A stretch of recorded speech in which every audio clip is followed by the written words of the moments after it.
গতকালকে আমি একটা ভিডিওতে দেখলাম 5 বছরের একটা মেয়ে 7 জন ইসরায়েলি সৈন্যকে দৌড়ানি দিছে। 5 বছরের মেয়ের দৌড়ানি খাইয়া গেটের ওই পাশে দৌড়ে চলে গেছে। তাইলে বোঝা গেল মুসলমান তো তারাই যাদের বুক ভরা সাহস আছে। কথা কি কোরআনের না আমার? এটা মোল্লার কথা না আল্লাহর কথা? আমার কলেজের ভাইয়েরা, কোরআনের দিকে একটু নজর দেন। হযরতে মূসা আলাইহিস সালাম তিনিও সেখানে ছিলেন। ফেরাউন একটা প্রতিষ্ঠিত গভর্নমেন্টের বিরুদ্ধে হযরতে মূসা আলাইহিস সালাম সংগ্রাম করেছেন। ফেরাউনের সেনাবাহিনীর কথা আল্লাহ কোরআনে অনেকবার উল্লেখ করেছেন। হযরতে মূসা আলাইহিস সালামকে আল্লাহ দোয়া শেখাচ্ছেন। হে মূসা, আপনি দোয়া করেন, রব্বিশরাহ লি সাদরি ওয়া ইয়াসসির লি আমরি ওয়াহলুল উকদাতাম মিন লিসানি ইয়াফকাহু কাওলি ওয়াজআল লি ওয়াজিরাম মিন আহলি। হে মূসা, আপনি দোয়া করেন, রব্বিশরাহ লি সাদরি, আল্লাহ আপনি আমার সিনাকে প্রশস্ত করে দেন। আমার কলেজের ভাইয়েরা, একটা লোক যদি দেওবন্দ থেকেও লেখাপড়া করা আসে অথবা বিদেশ থেকেও যদি ডিগ্রি নিয়ে আসে, তার বুকের পাটায় যদি সাহস না থাকে, আপনি যদি তাকে জুমার নামাজ পড়াইতে দেন, হাঁটু কাঁপাকাঁপির সম্ভাবনা আছে না নাই? আবার আপনাদের এলাকার ছোট্ট একটা কারিয়ানা বিভাগ থেকে কোনো রকমে কারিয়ানা পাশ করছে, কিন্তু বুকের পাটায় সাহস আছে, মেম্বরে দাঁড়া করায় দিলে সিংহের মতো হুঙ্কার দিতে পারে কি পারে না? তাহলে বোঝা গেল মুসলমানের সাহসটা কোন জায়গায় থাকে। একটু নিজের বুকের মধ্যে হাত দিয়ে বলেন, কোন জায়গায় থাকে? মূসা আলাইহিস সালাম বলতেছেন, আল্লাহ রব্বিশরাহ লি সাদরি, রব আপনি আমার সিনাকে প্রশস্ত করেন।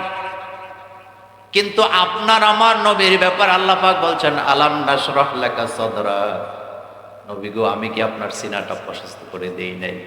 সকল তাফসীরবিদ বলেছেন তার মানে হলো পুরা সিনাটাকে আমি ইসলামের জন্য অক্ষ করে দিয়েছি। আবু জাহিল, আবু লাহাব, উতবা, সায়েবা, মুগিরারা যত আঘাত আপনার সিনার মধ্যে করুক না কেন, আপনাকে এক চুল পরিমাণ পর্যন্ত ইসলাম থেকে সরায়া দিতে পারবে না। আজও পৃথিবীতে যারা পাক্কা মুমিন, আমি মুনাফিকদের কথা বলছি না, আমি তাদের কথা বলছি না যারা ইসলামকে সুবিধার জন্য ব্যবহার করে, আমি তো বরং তাদের কথাই বলি যাদের ঈমান এইভাবে করে মজবুত আছে, হাসতে হাসতে ফাঁসির মঞ্চে চলে যায়, কারো কাছে মাথা নত করে না, এমন মুমিন আজও বাংলাদেশে আছে না নাই? আমার কলিজার ভাইয়েরা, এই পৃথিবীর মানুষগুলা যদি মুক্তি চায়, পৃথিবীর মানুষগুলাকে যদি আপনি মুক্তি দিতে চান, মানব রচিত মতবাদ দিয়ে আপনি পারবেন না। আল্লাহ রাব্বুল আলামিন কোরআনুল কারীমে নবীজিকে বলছেন, আলিফ লাম র, কিতাবুন আনজালনাহু ইলাইকা লিতুখরিজান নাসা মিনাজ যুলুমাতি ইলান নূর। নবী গো, আমি আপনাকে একটা কিতাব দিলাম, এই কিতাবটা আপনার উপরে আমি নাযিল করে দিলাম। কেন দিলাম? লিতুখরিজান নাসা মিনাজ যুলুমাতি ইলান নূর, যাতে করে মানব মণ্ডলীকে আপনি অন্ধকার থেকে আলোর রাস্তা দেখাতে পারেন। ছোটবেলা আমরা যখন কালিমা পড়ছি মক্তবে যায়া, সেখানে পড়ছি আল ইসলামু হাক্কুন ওয়াল কুফরু বাতিলুন। পারেন না আপনারা? এই কালিমা পারেন না? পড়েন আমার সাথে, আল ইসলামু হাক্কুন ওয়াল কুফরু বাতিলুন, আল ইসলামু নূরুন ওয়াল কুফরু যুলুমাত। আল ইসলামু হাক্কুন, ইসলাম হলো হক। ইসলাম যে হক তার প্রমাণ হলো আমার ভাইয়েরা, পৃথিবীর কোন ধর্মের লোকেরা তাদের ধর্মীয় উপাসনালয়ে 5 বেলা আজান দিয়া তাদের রবকে স্মরণ করতে যায় না, কিন্তু আমরা যারা মুসলমান যেখানেই থাকি না কেন, সমুদ্রে থাকি আর জঙ্গলে থাকি, আজান দিয়া নামাজ পড়া 5 বেলা আমাদের জন্য ফরজ করে দিয়েছেন কে? হিন্দু ধর্ম যারা মানে, তাদের ধর্মটা 4 ভাগে বিভক্ত। তাদের ধর্মের ভিতরে যারা সাধারণ মানুষ, তারা ইবাদতের পুরো করা লাগেই না, ঠাকুররা ইবাদত করে, আমার ভাইয়েরা ব্রাহ্মণেরা ইবাদত করে, তাদের মধ্যে 4টা ভাগ আছে। কিন্তু সব পাবলিক ইবাদত করা লাগে না, বরং তা পাবলিকেরা যাইয়া নারিকেল দিয়ে আসে, পেঁপে দিয়ে আসে, ঠাকুর মশাই সেগুলা পাক করে করে খায়। কিন্তু আমরা যারা মুসলমান, আমাদের ইসলাম ধর্মের ভিতরে শুধু মোল্লারা নামাজ পড়লে হবে, পাবলিক নামাজ পড়া লাগবে না। আসতে কইছেন, পাবলিক নামাজ পড়া লাগে না। ঠিক সেম খ্রিস্টান ধর্মটা তিনটা ভাবে বিভক্ত। খ্রিস্টান ধর্মের ভিতরে পাদ্রীরা গেলেই সারে, সাধারণ পাবলিক যাওয়া লাগে না। কিন্তু আমরা যারা মুসলমান, আমাদের কোনো ছুটি নাই। নারী হোক পুরুষ হোক, আমার ভাইয়েরা 5 ওয়াক্ত আজান শুনলে 5 বেলা নামাজ পড়া লাগে কি লাগে না? আবার দেখেন পৃথিবীতে যত কিতাব আছে, কোন কিতাবের অনুসারী লোকেরা এইভাবে করে কিতাব নিয়ে মঞ্চ সাজাইয়া তাদের ধর্ম প্রচার করতে পারে না। পারবে কিভাবে? তাদের ধর্মীয় কিতাবের ভিতরে সকল কথা নাই, কিন্তু আল্লাহর কোরআন এত জ্ঞানী, এত জ্ঞান দিয়ে আল্লাহ ভর্তি করে রেখেছেন। যে কোনো মঞ্চে, যে কোনো সময়, যে কোনো পরিবেশে কোরআন থেকে কথা বলা যায় কি যায় না? এই কথাটা আল্লাহ বলছেন, আলিফ লাম র কিতাবুন আনজালনাহু ইলাইকা লিতুখরিজান নাসা মিনাজ যুলুমাতি ইলান নূর। আপনি আপনার ছেলে মেয়েরে কোরআন শিখাতে ব্যর্থ হয়েছেন। আপনি মনে করছেন আপনি অনেক ভালো করছেন, না, বরং ভবিষ্যতে এটার রেজাল্ট আপনি পাবেন। আপনার ছেলে আপনার মেয়েকে যদি আপনি কোরআন শিখাতে ব্যর্থ হন, কয়দিন আগে আপনাদের চাঁদপুরে দেখলাম একজন মেয়ে তার বাবার গায়ে হাত দিয়েছেন। এই মেয়ের যদি কোরআনের জ্ঞান থাকতো, কোনোদিনও বাবার গায়ে হাত দিতে পারতো না। শুনছেন না আপনারা? দেখছেন না আপনারা? আমার কলেজের ভাইয়েরা, পুলিশ অফিসারের মেয়ে ছিল ঐশী, নাম মনে আছে কি নাম? বাবার টাকা পয়সার অভাব নাই, কিন্তু বাপ তাকে টাকা দিতে পারছে, কোরআনের শিক্ষা দিতে পারেন নাই। যার কারণে অডাল টাকা পয়সা পাইয়া মেয়ের সীসা খায়, মদ খায়, ইচ্ছা মতো জিনা করে, ছেলেদেরকে গড়ে আইনা একেবারে যা ইচ্ছা তাই করে। এবার বাপ যখন বুঝতে পারছে আমার মেয়েটা পথভ্রষ্ট হয়ে গেছে, হোক সে পুলিশ অফিসার, এখন মেয়েরে ভালো করতে যাইয়া এবার নিজের জানে গেছে। মেয়ে এত জাহেল, কোরআনের জ্ঞান না থাকার কারণে নিজের মাকে বাবাকে জবাই করে দিছে। যদি তার হৃদয়ের ভিতরে সামান্যতম কোরআন থাকতো, জীবনও মা বাপের সাথে আচরণ করতে পারতো না। আপনাদের এই থানার নাম কি? আপনাদের এই মাদ্রাসায় মেয়েরা পড়ে কি পড়ে না? আপনাদের মাদ্রাসার কোনো মেয়েকে যদি বলেন এক বোতল মদ নিয়ে তোমার মায়ের সাথে বসে বসে খাও, সে কি রাজি হবে? সে বলবে, মিয়া সাহেব আমি মদ, আমার মা দূরের কথা, আমি নিজে তো মদ খাই না, কিন্তু কয়দিন আগে দেখলাম কোরআনের জ্ঞান না থাকার কারণে মা মেয়ে মামা, মা মেয়ে মামা, মা মেয়ে মামা একসাথে মদ খাইয়া নাচানাচি কইরা এবার মেয়ে দুনিয়া থেকে বিদায়। মা হাসপাতালে, মামাও হাসপাতালে। মামা আমি তো কিছু জানি না, বাঘ নিয়ে কইছে মদ খাইতাম, খাইছি, এরপরে কি হয়েছে জানি না, চক্ষু খুললা দিয়ে আমি হসপিটালে। কথা বুঝেন নাই? মামা বাঘ নিয়ে কইছে মামারে মদ খাইতে, মামা খাইছে, মামা কয় খাইছি যে মদ এদুরি জানি, পরে চোখ খুলে দিয়ে আমি হসপিটাল। মায় কয় আমিও হসপিটাল। তো মেয়ের কি কোরআন শিখার নাই? কয় না, শিখাই নাই। আপনার মেয়ে যে মদ খায় এটা কেমন কথা? আগেও কি খাইতো নাকি? কয় জানি না। তো আপনি খাইলেন কেন? কয় মেয়ে কইছে সেই জন্য খাইছে। আপনার মেয়ে যদি আপনারা বলে মদ খান, আপনি কি খাবেন? তাহলে বোঝা গেল মামাও কোরআন জানে না, মাও জানে না, মেয়েও জানে না। এই কথাটাই আল্লাহ পাক নবীকে বলছেন, আলিফ লাম র কিতাবুন আনজালনাহু ইলাইকা লিতুখরিজান নাসা মিনাজ যুলুমাতি ইলান নূর। নবী গো, এই কোরআনটা আপনার উপর আমি নাযিল করে দিলাম, আপনি মানব মণ্ডলীকে পুঞ্জীবিত অন্ধকার থেকে আলোর দিকে নিয়ে আসবেন। আর আলোর নাম হলো ইসলাম। সেই ইসলামের সাথে আমরা আছি না নাই? এবার আপনাদের কাছে জানতে চাই, দল থাকবে, মত থাকবে, পথ থাকবে, কিন্তু আজকের মাহফিলে আমরা যারা হাজির হয়েছি আমাদের দলের নাম কি? আরো জোরে। এই ব্যাপারে কবরে প্রশ্ন আছে না নাই? তাহলে আমার সাথে বলেন, আল ইসলামু হাক্কুন ওয়াল কুফরু বাতিলুন। বলেন আল ইসলামু হাক্কুন ওয়াল কুফরু বাতিলুন, আল ইসলামু নূরুন ওয়াল কুফরু যুলুমাত। আমার কলিজার ভাইয়ারা, ইসলাম ছাড়া ভালো ব্যবহার পাওয়া যায় না। আমি আস্তে আস্তে কিছু কথা আপনাদেরকে শোনায় যাব। প্যালেস্টাইনের দিকে তাকান আমার ভাইয়েরা। হামাসের সদস্যদের হাতে ইসরায়েলের ইহুদিদের নারীরা বন্দী হলো, বাচ্চারা বন্দী হলো, ছোট ছোট বাচ্চাগুলোও বন্দী হয়েছে।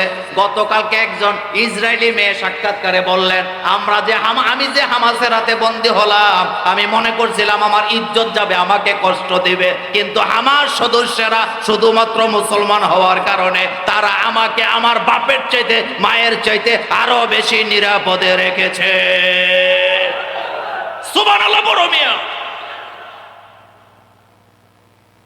ইহুদিরা যেখানে হসপিটালে বোমা ফেলে, হামাসের ছেলেরা সেখানে মেয়েদেরকে চিকিৎসা দেয়, বাচ্চাদেরকে চিকিৎসা দেয়, বাচ্চাদেরকে ঘুম পাড়ায় কোলে নিয়া।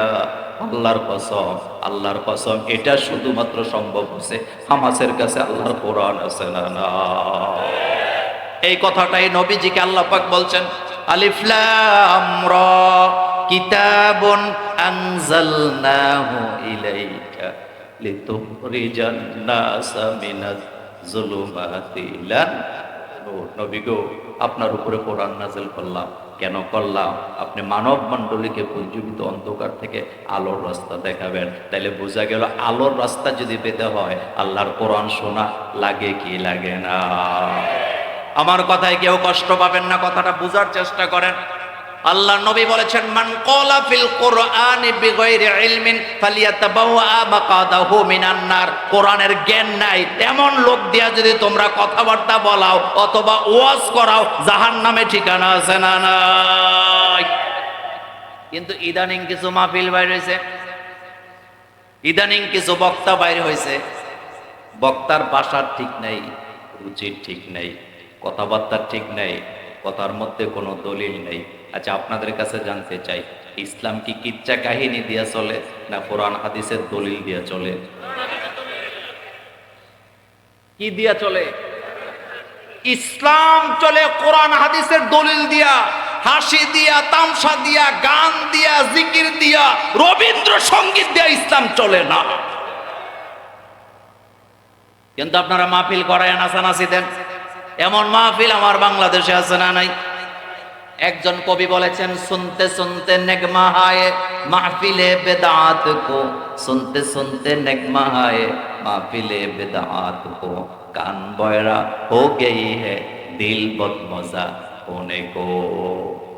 বেদাতি মাহফিল শুনতে শুনতে কান দুইটা দেন্দা করে ফেলছি, হৃদয়টারেও মরিচা বানায় ফেলছি। এই মরিচা যদি দূর করতে হয় আল্লাহর কোরআন শোনা লাগবে কি লাগবে না? কিন্তু সমস্যাটা আরেক জায়গায়। বাংলাদেশের পরিবেশ এখন এমন জায়গায় গেছে আমার ভাইয়েরা, কোন বক্তা যদি কোরআন হাতে নিয়ে মাহফিল করা শুরু করে দেয় আর কোরআন থেকে যদি কথা বলা শুরু করে দেয়, এখন শ্রোতারা এবং কমিটির লোকেরা মনে মনে চিন্তা করে হুজুর কোন দল করে। বুঝেন নাই কথা? খতিব সাহেব আসছে, জিলাপির ওয়াজ করলে সবাই খুশি। খতিব সাহেব মেম্বরে দাঁড়ায় 12 চান্দের 13 খুতবা পড়লে জনগণ খুশি। কিন্তু খতিব সাহেব যখন কোরআন হাদিস থেকে নোট করে করে বিষয়ভিত্তিক ওয়াজ শুরু করে দেয়, এখন ওই কমিটির লোকেরা কয়, জিজ্ঞেস করো তো হুজুর কোন দলের লোক। আমার কলেজার ভাইয়েরা, হক কথা বলতে পারে না সেই খতিব সাহেব, যেই খতিব সাহেব চাকরির পরোয়া করে। কিছুদিন আগে দেখলাম কোরআনের পাখি দুনিয়া থেকে বিদায় হয়ে গেছে। আমার বাংলাদেশের কি কওমে কি আলিয়া, প্রত্যেকটা মসজিদে মসজিদে, এমন কি মডেল মসজিদও কোরআনের পাখির জন্য দোয়া আছে না? কওমের আলেমরা তো ফাড়ায় এলাইছে, কারণ তারা তো সুবিধা আছে। আমার কলেজার ভাইয়েরা, কুমিল্লার এক মডেল মসজিদের ইমামকে জিজ্ঞেস করলাম, হুজুর আপনি কি দোয়া করছেন কারো বেশি করছে? কেমনে করলেন? কয় হুজুর আরবি দিয়ে করছি। আরবি বুঝে কেনায়? সুবহানাল্লাহ বলবেন না? এই কলিজা বেঁধে রাখা যায় না। কয়দিন আগে আমাদের বাংলাদেশের একজন চলচ্চিত্রের লোক ইলিয়াস কাঞ্চন, নাম শুনছেন? কথা কন না কেন? কয়দিন আগে বলতেছে, আমি যদি মারা যাই আল্লাহর হস্তে আমার লাশটা এফবিসিতে পাঠাইও না, কারণ ওখানে যারা জানাজা দিতে আসে টুপিও নাই, দাড়িও নাই, নামাজও নাই, 90% লোকেরা ওযু ছাড়া জানাজা দেয়। কয় পার্সেন্ট? আপনি কইবেন কেন করে না? ওযু জানলে তো করবে। আমার কলিজার ভাইয়েরা, এই কথা কিন্তু আমরা মোল্লারা বলি নাই, এই কথা তাদের একজন নায়ক বলতেছে, আমি মারা গেলে ওখানে জানাজা দিও না, কারণ ওখানে যারা জানাজা দেয় তারা ওযু ছাড়া জানাজা পড়ে। এই রকমের ওযু ছাড়া জানাজা দরকার নাই, শুধুমাত্র ভালো লোকের জানাজা পাওয়ার জন্য ইসলামী আন্দোলন করার দরকার আছে না? না, দোয়া মোমেনের জন্য হয়। দোয়া কার জন্য হয়? লাশ যখন আমরা সামনে রাখি দোয়া করি, আল্লাহুম্মা গফিরলি হাইয়িনা, পড়েন সবাই, আল্লাহুম্মা গফিরলি হাইয়িনা ওয়া মাইয়িতিনা ওয়া শাহিদিনা ওয়া গায়িবিনা ওয়া সাগীরিনা ওয়া কাবীরিনা ওয়া যাকারিনা ওয়া উনসানা। কি সুন্দর দোয়া, সুবহানাল্লাহ। আপনি যে ইসলাম ধর্মে জন্মগ্রহণ করছেন, এই শুকরিয়া করে আপনি শেষ করতে পারবেন না। পৃথিবীর কোন ধর্মে এভাবে করে উদ্ধারের জন্য, মানুষের জন্য দোয়া হয় না। একমাত্র ইসলাম ধর্মে মানুষ মারা গেলে মর্যাদাপূর্ণ দোয়া দিয়া, সুন্দর কাপড় দিয়া দুনিয়া থেকে বিদায় দেয়। খ্রিস্টানেরা ফুল দেয়, হিন্দুদের মধ্যে দুইটা বাঘ, কিছু বাঘ চাপা মাটি দেয় আর কেউ কেউ জ্বালায় ফেলে। পৃথিবীর কোন ধর্মে মুদ্দারের সাথে, লাশের সাথে এত সুন্দর ব্যবহার হয়? ইংল্যান্ডের একজন মহিলা অ্যাথলেটিক্স, কোন দেশের? প্রভাবশালী, কোটি কোটি মিলিয়ন ট্রিলিয়ন টাকার মালিক, গত সপ্তাহে কালিমা পড়ে মুসলমান হয়েছে। তার কারণগুলো সে উল্লেখ করছে আমার ভাইয়েরা। সে বলছেন, যতদিন ইসলামের কোনো দিশা পাই নাই, খবর পাই নাই, ততদিন ছিলাম অশান্তিতে। মায়ের কাছে ধোকা খাইছি, বাপের কাছে ধোকা খাইছি, আমার আত্মীয় স্বজনের কাছে ধোকা খাইছি, শেষ পর্যন্ত 12টা প্রেম করছি, 12 পুরুষের থেকেও ধোকা খাইছি। 12 জায়গায় প্রেম করছে, অবৈধ প্রেম করে 12 জায়গা থেকে ধোকা খাইয়া এবার সিদ্ধান্ত নিছে আত্মহত্যা করবে। কি করবে? রাস্তার মধ্যে একজন মুসলিম ছেলের সাথে দেখা, ওই ছেলেটাকে বলতেছেন, ভাই আজকে আমি আত্মহত্যা করব, আমি একটা নোট লিখে দিয়ে যাই, তুমি আমার নোটটা তোমার আমার মায়ের কাছে, বাপের কাছে পৌঁছায় দিও। এবার যুবক তো মুসলমান, চমকে গেছে। যুবক জিজ্ঞেস করতেছে, তুমি আত্মহত্যা করবা কেন? মেয়ে বলছে, সারা জীবন ধোঁকা খাইতে খাইতে খাইতে খাইতে আমি এখন হতাশ হয়ে গেছি। এবার যুবক বলে, আমি যদি তোমাকে একটা বই দেই, কি দেই? আরো জোরে, ওই বইটাকে তুমি পড়বা। মেয়ে বলতেছে, আমার জীবনের যত প্রশ্ন আছে সব প্রশ্নের জবাব কি ওই বইতে পাওয়া যাবে নাকি? যুবক বললেন, তোমার জন্মের আগের প্রশ্ন, তোমার জন্মের পরের প্রশ্ন, তোমার হতাশ হওয়ার আগের প্রশ্ন, হতাশ হওয়ার পরের প্রশ্ন, এমনকি তোমার মৃত্যুর জীবনের পরেও যদি কোনো প্রশ্ন আছে, সেই বইতে সকল প্রশ্নের জবাব পাওয়া যায়। আল্লাহু আকবার বলেন মিয়া। সেই বইটার নাম কি? আরো বলেন কিনা? এই পৃথিবীতে এমন একটা ইতিহাসের বই দেখাতে আপনি পারবেন না, ঘটনা ঘটার আগে ইতিহাসের বই লেখলে এটা গ্রহণযোগ্যতা থাকে না। কিন্তু আপনাদের কাছে জানতে চাই, আল্লাহর কোরআনের ভিতরে পৃথিবী সৃষ্টির আগের কথা আছে না নাই? বর্তমানের কথা আছে না নাই? ভবিষ্যতের কথা আছে না নাই? সৌরজগতের কথা আছে না নাই? আবার মৃত্যুর পরের অনন্ত জীবনের কথা আছে না নাই? আল্লাহু আকবার। এ কোরআন তোর কাছে ভালো লাগে না, তুই রবীন্দ্রসঙ্গীত গাছ মাহফিলের ভিতরে, তুই ডিজে গান বাজাস। আমার কলেজার ভাইয়েরা, অ্যাথলেটিক্স মহিলা বললেন, বলো কি এমন কিতাব কোথায়, আমাকে দাও, এমন বই কোথায়? যুবক বললেন, ধরো, এমন কোন প্রশ্ন তোমার জীবনে নাই যে প্রশ্নের জবাব তুমি কোরআনে পাবা না। কথা শোনার পরে বইটা নিয়ে বাড়িতে চলে গেছে। হুঁশ নাই, মেধাবী তো ভুলেই পড়া শুরু করে দিছে। মেয়ে বলতেছেন যে মাত্র আমি সূরাতুল ফাতিহা পাঠ করতেছিলাম, আমার কলিজা শীতল হয়ে যায়, আমার যে আত্মহত্যার যে স্পৃহা আমার হৃদয়ে ছিল সাথে সাথে ডিলেট হয়ে গেছে। কারণটা কি? কারণ হলো এখন নাম নিতেছে কার? করেন বিসমিল্লাহির রহমানির রহিম। দেখেন কথাটা বুঝেন আগে, বিসমিল্লাহির রহমানির রহিম।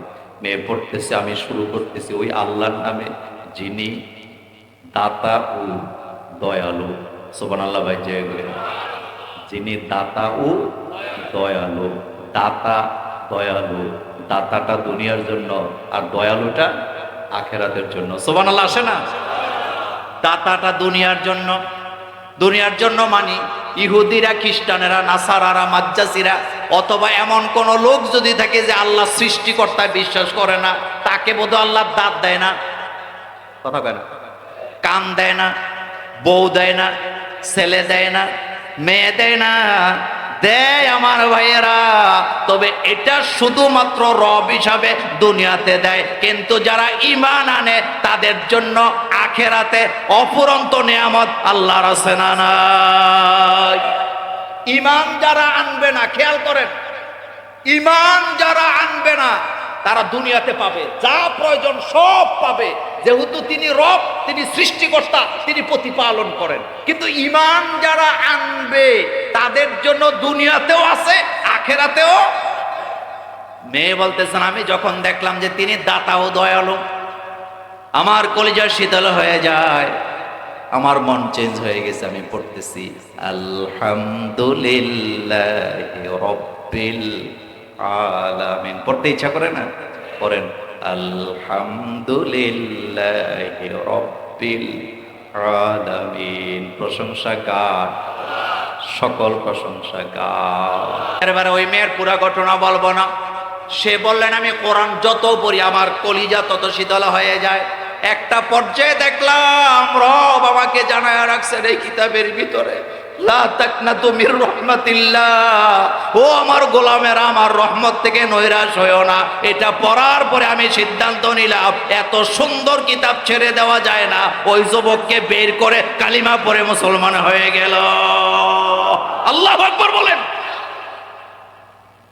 এই কিতাব আসছে আপনাকে পথ দেখাবার জন্য। ইহদিনাস সিরাতাল মুস্তাকিম, ইহদিনাস সিরাতাল মুস্তাকিম। কোরআন সামনে থাকার পরেও, হাদিস সামনে থাকার পরেও গল্প গুজব করে মাহফিল কাটায়, এমন মাহফিলও আমাদের সমাজে আছে না নাই? লোকেরা হাসি তামসা শোনার জন্য মাহফিলে যায়, সেখানে গিয়ে তারা তাওয়াফ করে, টাকা পয়সা খরচ করে, বাজারঘাট করে। তো ওই কাবার মতো আপনি যদি আপনার এলাকায় একটা কাবা বানাতে পারেন, অথবা একটা টেম্পল বানাতে পারেন, অথবা একটা মন্দির বানাতে পারেন, লোকেরা আর মক্কায় কাবাতে যাবে না, আপনার এখানে এসে তাওয়াফ করবে। বুদ্ধি দিছে না বাস দিছে? আসতে কয়, বুদ্ধি দিছে না বাস দিছে? এই রকমের বাস দেই না পাবলিক আমাদের সমাজেও আছে। কুবুদ্ধি দিয়া পাইয়ে পাইয়ে ঝগড়া লাগায়, এরকমের লোক আপনাদের এলাকায় নাই? কুবুদ্ধি, কুপরামর্শ দিয়া সমাজে লোকদের মধ্যে বংশে বংশে ঝগড়া লাগায়, এই রকমের কুলাঙ্গার আমাদের দেশে দেশেও আছে না নাই? আপনাদের এলাকায় নাই, তবে আজকের মাহফিলে দুই একজন নাই। কিছু কিছু লোক আছে ভাইয়ে ভাইয়ে ঝগড়া লাগায়, দুই ভাই থেকে চা খায় দোকানে গিয়ে, এরকম আপনাদের এলাকায় নাই? এখন আব্রাহা তো এই বুদ্ধি পেয়ে ফুলছে যে কথা তো ঠিক। ওই এলাকায় সে একটা কাবাগর সদৃশ্য একটা টেম্পল বা একটা মন্দির বানাইছে, বানাইয়া ঘোষণা দিছে এখন থেকে আর মক্কায়, ওই যে কাবাগরের ছবি দেখা যায় দেখছেন, ওই যে এখন থেকে আর মক্কায় যাবা না, আমার এখানে আসবা, এখানে তাওয়াফ করবা। আচ্ছা আপনারা বলেন তো, আমাদের বাংলাদেশেও যদি কেউ এই রকমের একটা কাবা সদৃশ্য কোনো বস্তু বানায় আপনাদেরকে দাওয়াত দেয় যে এখানে আসো তাওয়াফ করো, আপনারা কি যাবেন? যাবেন তো নাই। যে বানাবে তার হাড্ডি গুড্ডি খুঁজে পাওয়া যাবে না। এই যে আপনারা বিভিন্ন মাজারে যান, মাজারে যে যান, একটা বার খোঁজ নিয়ে দেখেন বাংলাদেশে অসংখ্য মাজার আছে যে মাজারের ভিতরে কোনো লাশই নেই। ব্যবসা করার জন্য মাজার বানাইছে। আমাদের তিতাস অঞ্চলের একটা মাজার, আমি সেখানে জিজ্ঞেস করছিলাম যে এখানে কোন পীরের মাজার, কয়টা অজানা গায়বী মাজার। কি মাজার? এই রকমের গায়বী মাজার আছে না নাই? আমি আপনাদের একটা মজার কথা বলি। এক লোক পীর সাহেবের কাছে গেছে মুরিদ হওয়ার জন্য। তো পীর সাহেবের কাছে যায় বলছে, পীর সাহেব হুজুর আপনি তো মুরিদ টুরিদ করান, আমার একটু মুরিদ টুরিদ করাইয়া কিছু মন্ত্রতন্ত্র জিকির টিকির শিখাইয়া দেন, আমিও এলাকায় যায় খেলাফতের দায়িত্ব পালন করব। পীর সাহেব হুজুর মুরিদ করাইয়া এখন জিকির টিকির শিক্ষা দিয়া এখন বলতেছে, পীর সাহেব হুজুর আপনি কি আমারে কোনো বরকত দিবেন না? তো পীর সাহেব ডাইনে বামে তাকায়া দেখে একটা গাধার বাচ্চা এখানে বসা। এই গাধার বাচ্চাটা পীর সাহেব হুজুরের। ওই গাধার বাচ্চা রশি টাইনা মুরিদের হাতে দিয়ে বলে, ধরো এই ধরো বরকত, এটা নিয়ে চলে যাও, জিকির আজকাল যা দিলাম এলাকার লোকদেরকে সকালে বিকালে তালিম দিবা আর এই গাধার সেবা করবা। বেচারা খুব খুশি। তা আপনাদের এলাকায় কাছাকাছি কোনো বাজার আছে না নাই? কোন বাজার? বিরাহিমপুর বাজারের কাছাকাছি যখন গেছে, দুই দিকে ঘনবসতি গাছপালা, রাস্তার পাশে যাইয়া গুড়ান মাইরা গাদা গেছে মরে। গাদা পইরেই মরে গেছে। গাদাটা মরে গেছে, পীর সাহেবের দেওয়া গাদা, বেচারার কি কষ্টটা লাগছে।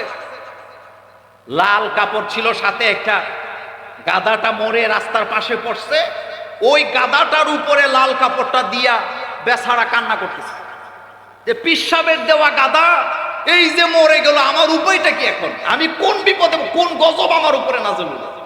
পীর সাহেব কোন কারণে আমার উপরে নারাজ? তো ওই দিন ছিল বিরাহিমপুর বাজারের দিন। তো বাজারের দিনে লোকদের যাতায়াত কম না বেশি? লোকেরা এদিক দিয়ে আসে যায় আসে যায়। এই রকমের একজন ভালো মনের মানুষ, তিনি মনে মনে ভাবলেন বেচারা বোধহয় কোনো বিপদে আছে, লাল কাপড় বিছায় বসে আছে। উনি 5 টাকার নোট একটা দিচ্ছে। দেওয়ার পরে আমার ভাই গেছে, উনি আবার দিছে 100 টাকা, উনি দিছে 10 টাকা। দিতে দিতে দিতে দিতে বেচারা তো চোখ বন্ধ করে কাঁদতেছে। এশার নামাজের আজানের সময় হইতে হইতে গাদা যত উঁচা, টাকার স্তূপ আরো বেশি উঁচা। যখন এশার আজান দিছে, বেচারা চোখ খুলে দেখে গাদার উপরে মালে মাল। গাদার উপরে মালে মাল। বেচারা গাড়ে উল্টা বুঝলাম, পীর সাহেব হুজুরের দেওয়া গাদা এত বরকত, মরার পরে এত টাকা, এটা তো ছেড়ে দেওয়া যায় না। কোন এক জায়গা থেকে একটা কোদাল খন্তা আইনা এখানেই কবর কইরা রাস্তার পাশে ওই গাদার বাচ্চাটা মাটি দিয়া এখন মাজার বানাইছে। বাংলাদেশের ম্যাক্সিমাম 90% মাজার তারা বানায় রাস্তার পাশে, শুধুমাত্র আপনাদেরকে ধোঁকা দেওয়ার জন্য। কথা কি ঠিক বললাম? চট্টগ্রামে যাওয়ার সময় একটা মাজার পড়ে, ড্রাইভারকে দেখলাম, ওই ড্রাইভার আমার কোনো নির্দিষ্ট ড্রাইভার নয়। সেখানে যাওয়ার পরে দেখলাম ড্রাইভার কবরের দিকে এরকম করতেছে। আমি বললাম এরকম করো কেন? কয় হুজুর গরম মাজার, বেয়াদবি করলে গাড়ি উল্টায় দিবে। তা আমি বললাম যেই মাজারে যদি আল্লাহর ওলি থেকে থাকে, আর যে আল্লাহর ওলি মানুষের গাড়ি উল্টায় মানুষ মারে, এটা তো আল্লাহর ওলি হওয়ার কথা নয়। এটা তো আপনারা কিন্তু বলছেন, আমি বলিনি। ঢাকা নারায়ণগঞ্জে একটা মাজার আছে, ঢাকা নারায়ণগঞ্জে একটা মাজার আছে, মাজারের নাম মাস্তান বাবার মাজার আছে না? যান, আমি ওখানে 12 বছর ব্যবসা করছি, 12 বছর প্রতিষ্ঠান ছিল আমার। আমি প্রতি সপ্তাহে 2 বার আইতাম, যেতাম আর দেখতাম লেখে রাখছে মাস্তান বাবার মাজার, মানে বাবা মাস্তান আছিল। আমি যে এলাকায় হাই স্কুল প্রাইমারি স্কুল লেখাপড়া করছি, ওইখানে এটা মুরাদনগর থানার জাহাপুর একটা বাজার আছে। ওখানে বাজারের মধ্যে একটা গাঁজাখুর ছিল, ল্যাংটা ম্যাংটা থাকতো, 2-1 পয়সা পাইলে গাঁজা খাইতো। কিছুদিন আগে যায় দেখি রাস্তার পাশে মাজার, জিজ্ঞেস করলাম এটা কার মাজার? ওই গাঁজাখুরের মাজার। আপনি চিন্তা করতে পারেন? এখন ওই যে গাদার বাচ্চাটা কি করছে? মাটি দিছে, মাটি দিয়ে এখন মাজারের একটা নাম দেওয়ার দরকার আছে না নাই?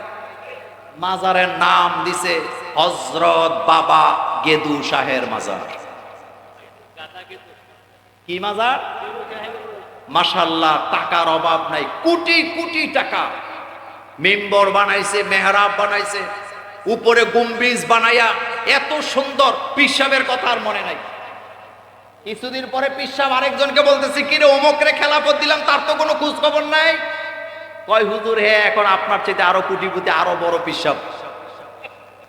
কেন, কিভাবে কি হলো, যা খবর দে আমার কাছে আসতে বল। মুরিদরা যায় কয় হুজুর তোমারে খবর দিছে, তোমার খবর আছে, তুমি যাও। বেচারা যাওয়ার সময় এক বস্তা টাকা নিয়ে গেছে। যাওয়ার সময় পিসাব খুব খেপা। পিসাব বলতেছে, বেটা খেলাফত দিলাম, তাসবিহ তাহলিল দিলাম, কবিরাজি দিলাম, আবার গাদাটাও দিলাম, কিন্তু আজ পর্যন্ত আর কি নাই, খবর নাই। বেটা কারণ কি, তুমি তো শুনলাম অনেক কোটিপতি হয়ে গেছো, কেমনে কি করছো? কয় হুজুর লোকজন বাইর করেন, কানে কানে বলতে হবে। লোকজন বাইর করে কানে কানে বলতে হবে। তো এখন সবাই রে বাইর করে দিয়ে কয় কেমনে কি হয়েছে বল। কয় পিসাব হুজুর গাদাটা যে দিছিলেন এটা তো নিয়ে যাচ্ছিলাম, বিরাইমপুর বাজারের কাছে যাওয়ার পরে এটা মরে গেছে। আমি যখন লাল কাপড় উপরে দিয়ে কান্নাকাটি করতেছিলাম, আপনার দেওয়া বরকত, লোকেরা টাকা পয়সা দেওয়া শুরু করছে, ভাবলাম এটারে যদি মাটি দিয়ে মাজার বানানো যায় অনেক টাকা পাওয়া যাবে। আপনার বরকতে এখন এত বরকতময় হইছি, কোটি কোটি টাকা, আমার টাকার কোনো অভাব নাই। আসলে ওখানে কোনো কবর টবর নাই, আপনি যে গাদার বাচ্চাটা দিছিলেন ওইটারই দাফন কইরা মাজার বানাইছি, নাম দিছি হযরত গেদু শাহের মাজার। পিসা বুজুর্গ, আরে বেটা কারো কাছে কইস না, তুই যেটারে মাটি দিছ, আমার এখানে যে মাজারটা দেখোস এখানেও কোনো পিট্টি নাই, ওই গাদাটার মাটারে আমি এখানে মাটি দিছি। আচ্ছা আপনাদের কাছে জানতে চাই, টাকা পয়সা দান সদাকা জীবিত মানুষের দরকার না মরা মানুষের দরকার? কথা আসতে কয়, জীবিত মানুষের না মরা মানুষের? কিন্তু আফসোস লাগে, জীবিত মানুষকে 10টা টাকা দিতে চায় না, কলিজাটা ছিঁড়ে যায়। মাজারের পাশে মসজিদ, ছাদ ভেঙে ভেঙে পড়ে যায়, মাজারের গুমিশটা স্বর্ণ দিয়ে সাজায়, আল্লাহর ঘরটা ভেঙে ভেঙে পড়ে, নামাজ পড়ার লোক খুঁজে পাওয়া যায় না। এই রকমের আব্রাহা সিদ্ধান্ত নিলেন, এই রকমের একটা টেম্পল বানাবে, সেখানে লোকেরা যাবে, কেউ যায় না। উপদেষ্টা রাখায়া বললেন, এত কোটি কোটি টাকা লস করে আমি একটা টেম্পল বানাইলাম, এখানে তো লোকজন তাওয়াফ করতে আসে না, সব তো মক্কার দিকে চলে যায়, এখন কি করা? তো আপনার কাছে একটাই রাস্তা আছে, আসল কাবা ভেঙে দেন, তাইলে আপনারটার কাছে আসবে। বুদ্ধি দিছে না বিষ কিনা দিছে? আমার কলেজের বারে একটু ঠান্ডা মাথায় শোনেন কথাগুলা। ইসরায়েলের মাইট দেখে মুসলমানেরা হেরে যাবে, এটা চিন্তা আপনারা করবেন না, এটা হতেই পারে না। আল্লাহ রাব্বুল আলামিন কোরআনে বলেছেন, বিশ্বনবী হাদিসে ভবিষ্যৎবাণী করেছেন, বাইতুল মুকাদ্দাস মসজিদে আকসা জীবনেও ইহুদিরা দখল করতে পারবে না। এই পৃথিবীতে একজন মুসলমান জীবিত থাকলেও এটা আল্লাহর ঘর হিসাবে মাথা উঁচু করে দাঁড়ায় থাকবে, ইহুদিরা দখল করতে পারবে না। আবরাহা এখন 40,000 হস্তি বাহিনী নিয়ে সুপার পাওয়ার রওনা দিছে, আল্লাহর ঘর কাবা ভেঙে দিবে। এই ঘটনাটা বিশ্বনবীর জন্মের কয়েকদিন আগে মাত্র ঘটছে। আল্লাহ রাব্বুল আলামিন তার হাবিবকে এই ঘটনা বলতে যায় বলছেন, সূরার নাম সূরাতুল ফিল। প্রথমে আল্লাহ বিসমিল্লাহ দিয়ে শুরু করলেন, এরপরে প্রথম আয়াত থেকে আমি শুরু করে দিই, একটু খেয়াল করেন। আল্লাহ পাক হাবিবকে বলতেছেন, আলাম তারা কাইফা ফাআলা রাব্বুকা বিআসহাবিল ফিল। আলাম তারা, নবী আপনি কি দেখেন নাই? ইয়ানে নবী আপনি কি জানেন না? আলাম তারার বাংলা অর্থ হলো আপনি কি দেখেননি। তাফসিরে ইবনে কাসির, তাফসিরে তাবারি থেকে শুরু করে তাফসিরে জালালাইন সহ সকল তাফসিরে আসছে আলাম তারা, তার মানে হলো আপনি কি, আলাম তারা মানে কি আপনি কি জানেন না। বেদাতীরা এটার অর্থ করে আলাম তারা আপনি কি দেখেন নাই, তার মানে নবী তখনও ছিল না। বিষয়টা এই রকমের নয়। আলাম তারা মানে হলো আলাম তা আলাম আপনি কি জানেন না, তার তার মানে হলো এই ঘটনাটা ঘটছে রাসূল করিম সাল্লাল্লাহু আলাইহি ওয়াসাল্লামের জন্মের কিছুদিন আগে। আর এই ঘটনা রাসূল দাদার কাছে, চাচাদের কাছে, এলাকার মুরব্বীদের কাছে শুনছে। আচ্ছা, আপনাদের এই গ্রামে এমন ঘটনা কি জীবনে ঘটে নাই যেটা আপনার জন্মের আগে ঘটছে কিন্তু আপনি আপনার বাচ্চা চাচাদের কাছে শুনছেন? এরকমের আছে না নাই? তো হস্তি বাহিনীর সাথে আল্লাহ পাক যে আচরণটা করছিলেন, তাদেরকে যে মাইটটা দিছিলেন, এই মাইটটা মূলত রাসূল সাল্লাল্লাহু আলাইহি ওয়াসাল্লামের জন্মের আগে আল্লাহ দিছে, কিন্তু রাসূল শুনছেন এটা দাদার কাছে, চাচাদের কাছে, এলাকার মুরব্বীদের কাছে। এজন্য আল্লাহ পাক বলছেন আলাম তারা, নবী আপনি কি দেখেন নাই, কাইফা ফাআলা রব্বুকা, আপনার রব, বিআসহাবিল ফিল, কাইফা ফাআলা কি গঠন কি আচরণ ঘটাইছে, রব্বুকা আপনার রব, বিআসহাবিল ফিল হস্তি বাহিনীর সাথে। আফগানিস্তানে আমেরিকা দখল করে রাখছিল বরাবর 20 বছর। এটা কি অনেক আগের কথা না কিছুদিন আগের কথা? কিন্তু যাওয়ার সময় লেজ গুছায়া যে গেছে, চোরের মতো গেছে না বীরের মতো গেছে আপনারা বলেন? এটা আপনারা দেখছেন না? ওই যে আপনাদের রাস্তায় লোকাল বাসে যেভাবে লোকেরা ছাদে উঠে, দরজায় উঠে, জানালায় উঠে, সেম আমেরিকা যখন আফগানিস্তান ছাড়ছিল সেম ভাবে গেছে। বর্তমানে যারা আফগানিস্তানে জন্ম নিবে, বাচ্চাটার কাছে শুনবে আমেরিকা কিভাবে লেজ গুটাইয়া লোকাল বাসের মতো বিমান দিয়ে পালাইছে, আর বিশ্ব নবীর আগে হস্তি বাহিনীর সাথে আল্লাহ কি ঘটনা ঘটাইছে এটাও রাসূলকে তার বাচ্চাচারা জানা দিছে। আজকের হামাস কি বলেন? আজকের হামাস ইসরায়েলের সাথে, ইহুদিদের সাথে যুদ্ধ করতেছে। আপনারা নিশ্চিত থাকেন প্যালেস্টাইন বিজয় হবে মুসলমানদের, তাদেরটা তারাই থাকবে। বরং ভবিষ্যতে যে সমস্ত শিশুদের জন্ম হবে তারাও বাপ চাচাদের কাছে গল্প শুনবে ইহুদির বাচ্চারা কি পরিমাণ মাইরটা খাইছে। আমার কলিজার ভাইয়েরা, কষ্ট লাগে অন্য একটা জায়গায়।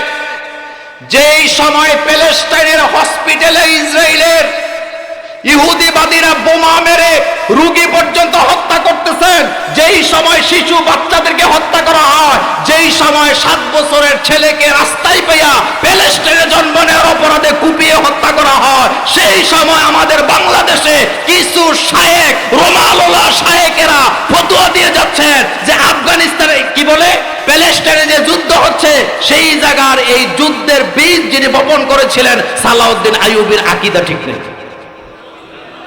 নাউজুবিল্লাহ, বাড়িতে যায় কয়েন তোমার মতো শায়েক আমার প্রয়োজন নয় আকীদার দোয়াই দিয়া তুমি বলতেছো সালাউদ্দিন আইয়ুবীর আকীদা ঠিক নাই।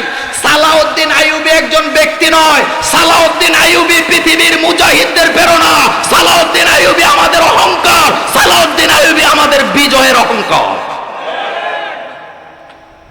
আমার কলিজার ভাইয়েরা, এই প্যালেস্টাইনে সালাউদ্দিন আইয়ুবী তিনি একবার একটা বাজারে গেছিলেন তার বাপ, তার চাচার সাথে। কোথায় গেছে? বাজারে গিয়ে দেখলেন এক কাঠ মিস্ত্রির কাছে বিশাল একটা মিম্বর। কি বিশাল একটা মিম্বর! সালাউদ্দিন আইয়ুবীর বয়স তখন 7 বছর। কয় বছর? সালাউদ্দিন আইয়ুবী তখন বললেন, বাচ্চা তো, বললেন চাচা এই মিম্বরটা আমার চাই। কাঠুরি বলেন এই মিম্বর তুমি পাবা না, এই মিম্বর বানানো হয়েছে মসজিদে আকসার জন্য, তুমি বাচ্চা মানুষ তুমি এটা পাও কিভাবে? সালাউদ্দিন আইয়ুবীর বয়স হোক 7 বছর, কিন্তু তার হৃদয়ে ইসলামের চেতনা আছে না নাই? সে তখন ওই কাঠুরিকে বললেন, তুমি সাক্ষী থাকো, আমি আমার আল্লাহর জাতের নামে কসম করে বলি, আমি সালাউদ্দিন আইয়ুবী একদিন এই মিম্বর যেই মসজিদে থাকবে, যে ইহুদিরা এটাকে দখল করে রেখেছেন, আল্লাহর কসম আমি এটাকে বিজয় করব, আমি এটাকে বিজয় করব, আমি এটাকে বিজয় করব, ইহুদিরা রুখে দিতে পারবে না। 7 বছরের বাচ্চার কসম আল্লাহ কবুল করে নাই। কথা আস্তে কয়, আল্লাহ কবুল করে নাই। সুতরাং আজকে আমার শিশু বাচ্চাদের রক্তে রঞ্জিত প্যালেস্টাইন, গাজা, একদিন মুসলমানেরা আবার মাথা উঁচু করে দাঁড়াবে, কোনদিন ইহুদিরা এটাকে দখল করে রাখতে পারবে না। আমার কলিজার ভাইয়েরা দেখেন, এখন আব্রাহা হস্তি বাহিনী নিয়ে রওনা দিছে আসল কাবা ভাঙার জন্য। ঘটনা ঘটছে মুহাম্মদ সাল্লাল্লাহু আলাইহি ওয়াসাল্লামের জন্মের অল্প কিছুদিন আগে। পুরা ঘটনা বলা আমার উদ্দেশ্য নাই। আমার ভাইয়েরা, এবার হস্তি বাহিনী নিয়ে মুজদালেফা পর্যন্ত আসছে। মুজদালেফা এসে তাঁবু গাড়ছে। পরের দিন তারা যায়া কাবাগরের দেয়ালগুলা ভাঙবে। কাবাগরের দেয়াল ভাঙতে পারে এমন ক্ষমতা কারো নাই। এবার আব্দুল মুত্তালিব সকালবেলা ঘুম থেকে উঠে জানতেছে ওই এলাকার উট একটাও নাই, সব আব্রাহার লোকেরা চুরি করে নিয়ে গেছে। আমি আপনাদেরকে বাস্তব প্রমাণ দিব। আপনারা যাদেরকে ভদ্র বলেন, আপনারা যাদেরকে ভালো মনে করেন ইহুদি জাতি বিজাতি, তারা কখনো ভালো হতে পারে না। তারা যে বড় চোর এই দলিল আমাদের কাছে আছে না? না, যেমন এই দেশটাকে 250 বছর ব্রিটিশরা শাসন করছে। কত বছর?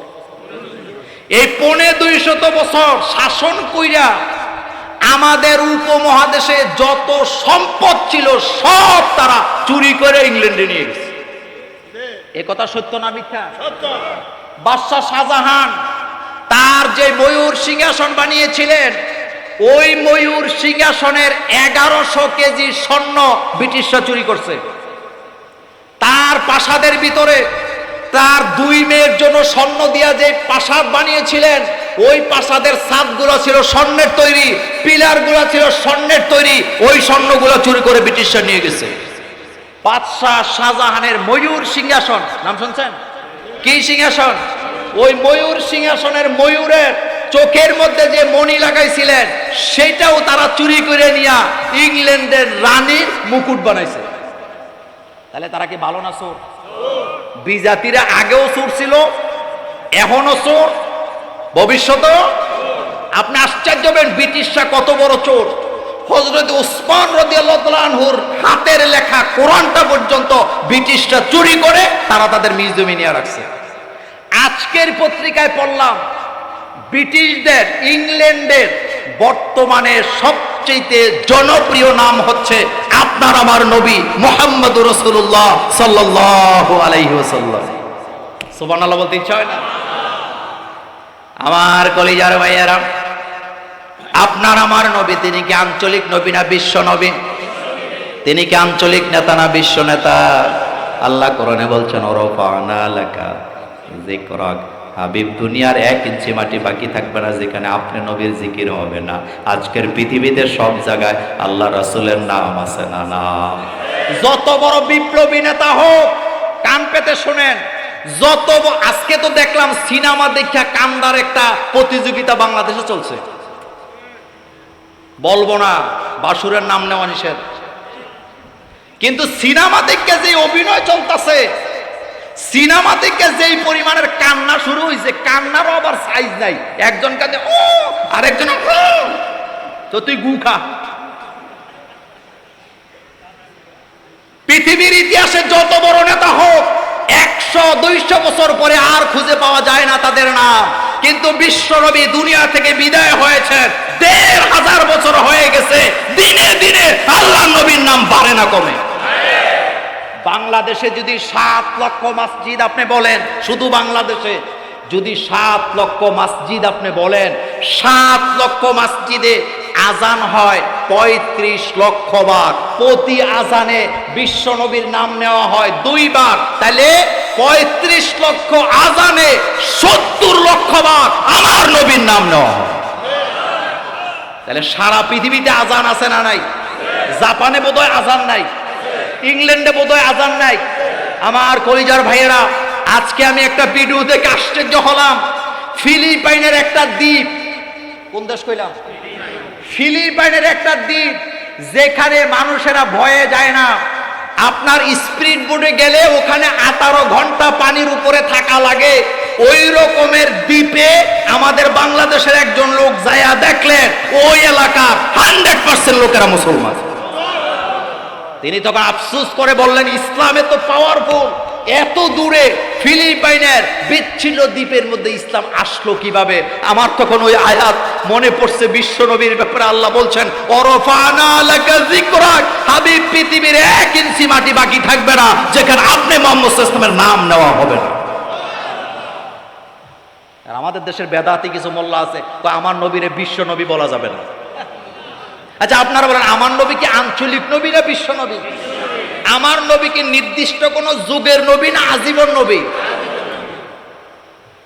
পৃথিবীতে যত নবীর আগমন ঘটেছে আমার ভাইয়েরা, নির্দিষ্ট গোত্রের নবী ছিলেন, নির্দিষ্ট কওমের নবী ছিলেন, নির্দিষ্ট সময়ের নবী ছিলেন। কিন্তু আপনার আমার নবী হলেন বিশ্ব নবী।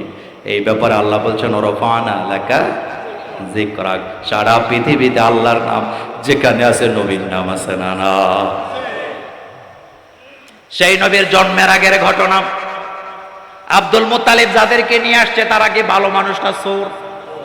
এলাকার সব উট চুরি করে নিয়ে গেছে। চুরি করে নিয়ে যাওয়ার পর আব্দুল মুত্তালিব সেখানে গেছে আব্রাহার সাথে দেখা করার জন্য। আব্রাহা মনে করছিল যুদ্ধ টুদ্ধ করার জন্য বোধহয় আসছে, যুদ্ধ করতে বোধহয় আসছে। এখন বলতেছে কেন আসছেন? তো আপনার সাথে যে সেনাবাহিনীর লোকেরা আছে সবগুলা গরু চোর, উট চোর, আমার এলাকার উট চুরি নিয়ে গেছে, উটগুলা ফেরত দেন। আব্রাহা, আমরা তো মূলত চুরিদারি করতে আসি নাই, তো স্বভাব তো যায় না, চোরের তো শ্বশুর বাড়ি নাই, আসছে লোকেরা কিছু চুরিদারি করছে, আচ্ছা উট ফেরত দিলাম, কিন্তু কাবাগর ভাঙতে আসছি, এই ব্যাপারে আপনার কি মন্তব্য? আব্দুল মুত্তালিব মুসকে হাসি দিয়ে বললেন, আমরা উটের মালিক, উট চাইতে আসছি, কিন্তু কাবাগরের মালিক আমরা নই। কাবাগরের মালিক কে?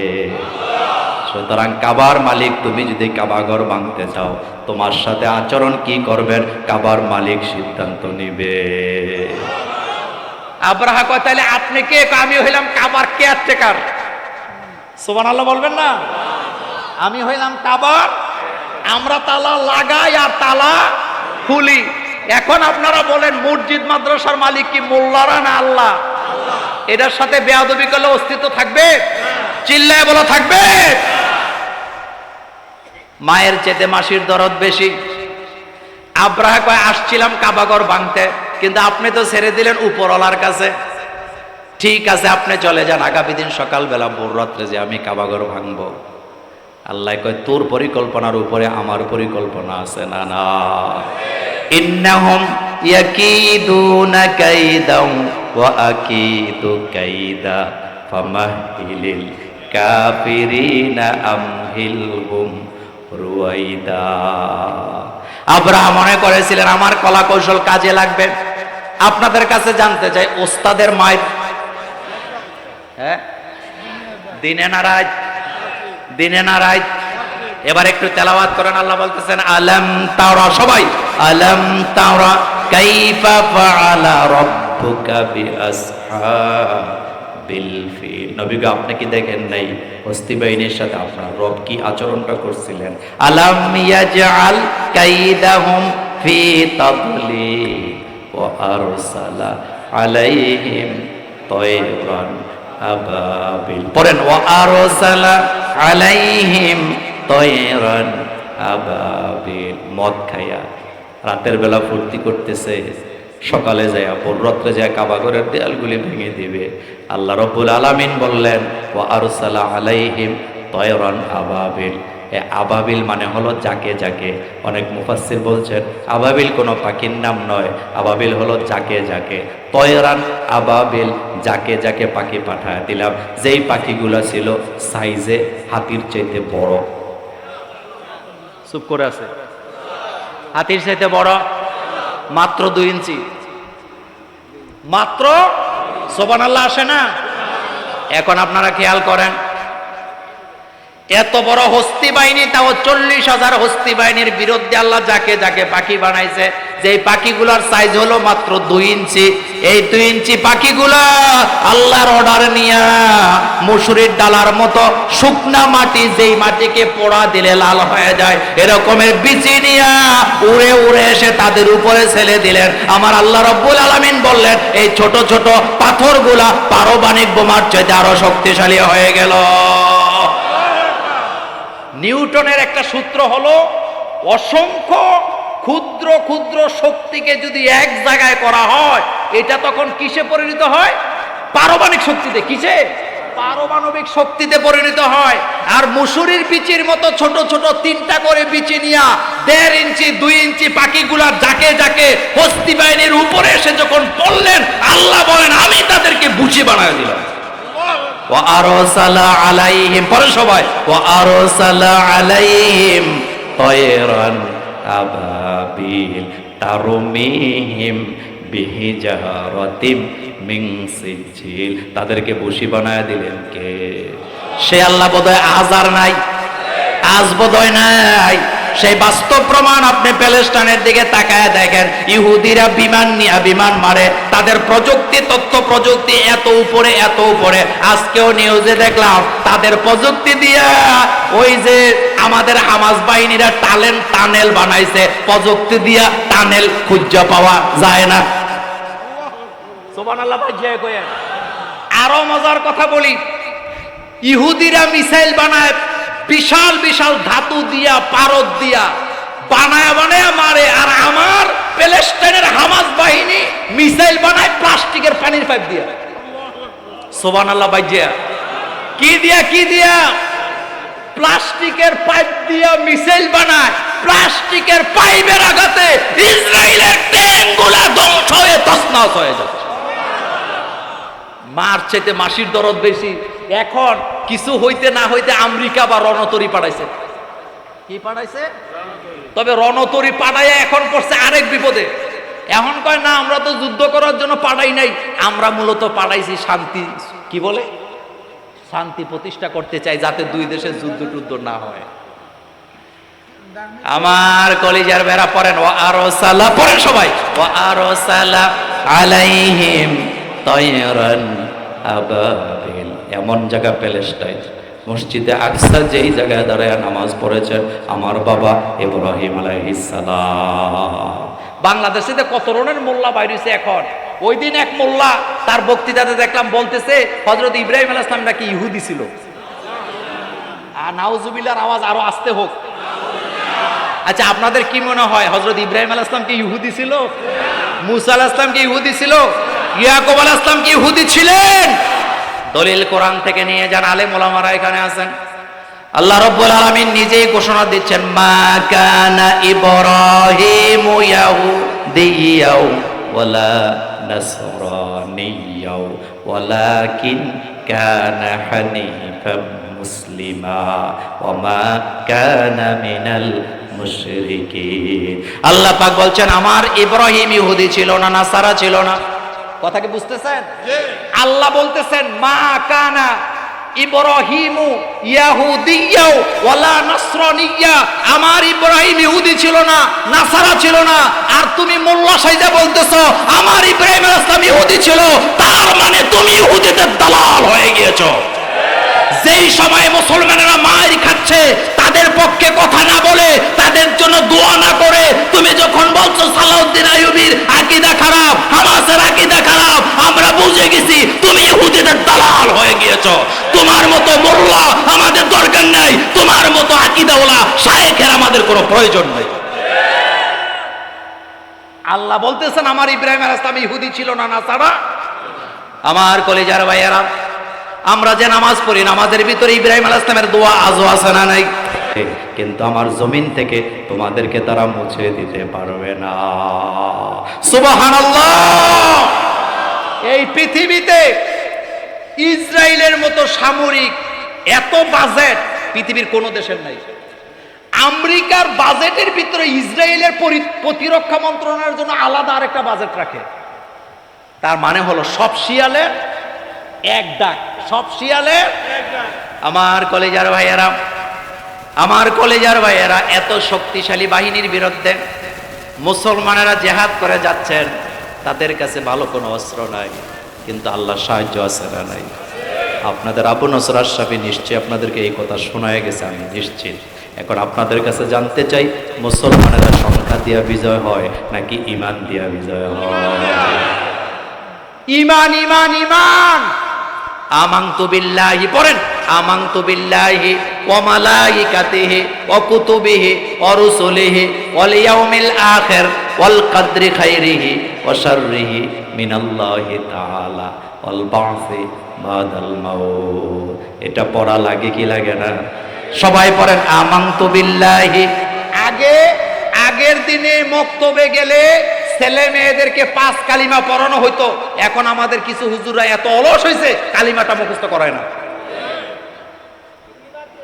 এগুলা কালিমা আগে না পড়ে, ঈমান আগে না নামাজ আগে? ঈমান আগে না নামাজ আগে? ইমান আগে না রোজা আগে? ইমান আগে না হজ আগে? ইমান আগে। ইমান ঠিক করেন আগে, ইমান ঠিক করেন আগে, ইমান ঠিক করেন। আল্লাহর নবী সহিহ মুসলিমের হাদিসে বলেছেন, দুইটা অপরাধ করো না জান্নাতে চলে যাবা। কয়টা? কয়টা? এক নাম্বার পরের হক তুমি নষ্ট করো না, দুই নাম্বার আল্লাহর সাথে শিরিক করো না, নিজের ইমান ঠিক করো, জান্নাত কপালে আছে না? না। আল্লাহ মুমিনদেরকে বলছে, ওয়ালা তাহিনু ওয়ালা তাহজান ওয়া আনতুমুল আ'লাউনা ইন কুনতুম মুমিনিন। আল্লাহ পাক বলছেন, চিন্তা করো না, চিন্তা করো না, ভয় পাও না, তোমরা যদি মুমিন হও অবশ্যই তোমাদের রব তোমাদেরকে সাহায্য করবে। এই পৃথিবীতে ইসলামিক আদর্শকে মিঠাই দিতে পারে এমন ক্ষমতা কারো নাই। আমার কলিজার ভাইয়েরা, ডাক্তার জাকির নায়েকের বাড়ি কোন দেশে? কথা কোন না কেন? কোন দেশে? তিনি যখন দাওয়াত দেওয়া শুরু করলেন, তিনি হুজুর কি আসছে? 13 ঘন্টা হয়েছে। আমি কিন্তু কালকে আমি দেশের বাইরে, আমার ফ্লাইট, আমি আগামী দিন আমার ফ্লাইট, দেশের বাইরে 1 সপ্তাহের জন্য যাচ্ছি। তা আমি আমার ঘড়ির কাঁটার দিকেও খেয়াল রাখছি, হুজুরকে একটু দ্রুত আনতে হবে। আমার কলিজার ভাইয়েরা, তো ডাক্তার জাকির নায়েক তিনি যখন ইন্ডিয়াতে ইসলামের দাওয়াত দেওয়া শুরু করলেন, ইন্ডিয়ার কৃষক মূর্খ লোকেরা দলে দলে কালিমা পড়ছে, ব্যাপারটা এমন নয়। ওই দেশের ঠাকুর, ওই দেশের ব্রাহ্মণ, ওই দেশের শিক্ষিত প্রফেসর ডাক্তারেরা দলে দলে কালিমা পড়ে মুসলমান হওয়া শুরু করল। এটা দেখার পরে সিদ্ধান্ত নিয়েছে এই দেশে আর জাকির নায়েককে রাখা, এবার দেশ ছাড়া লাগছে।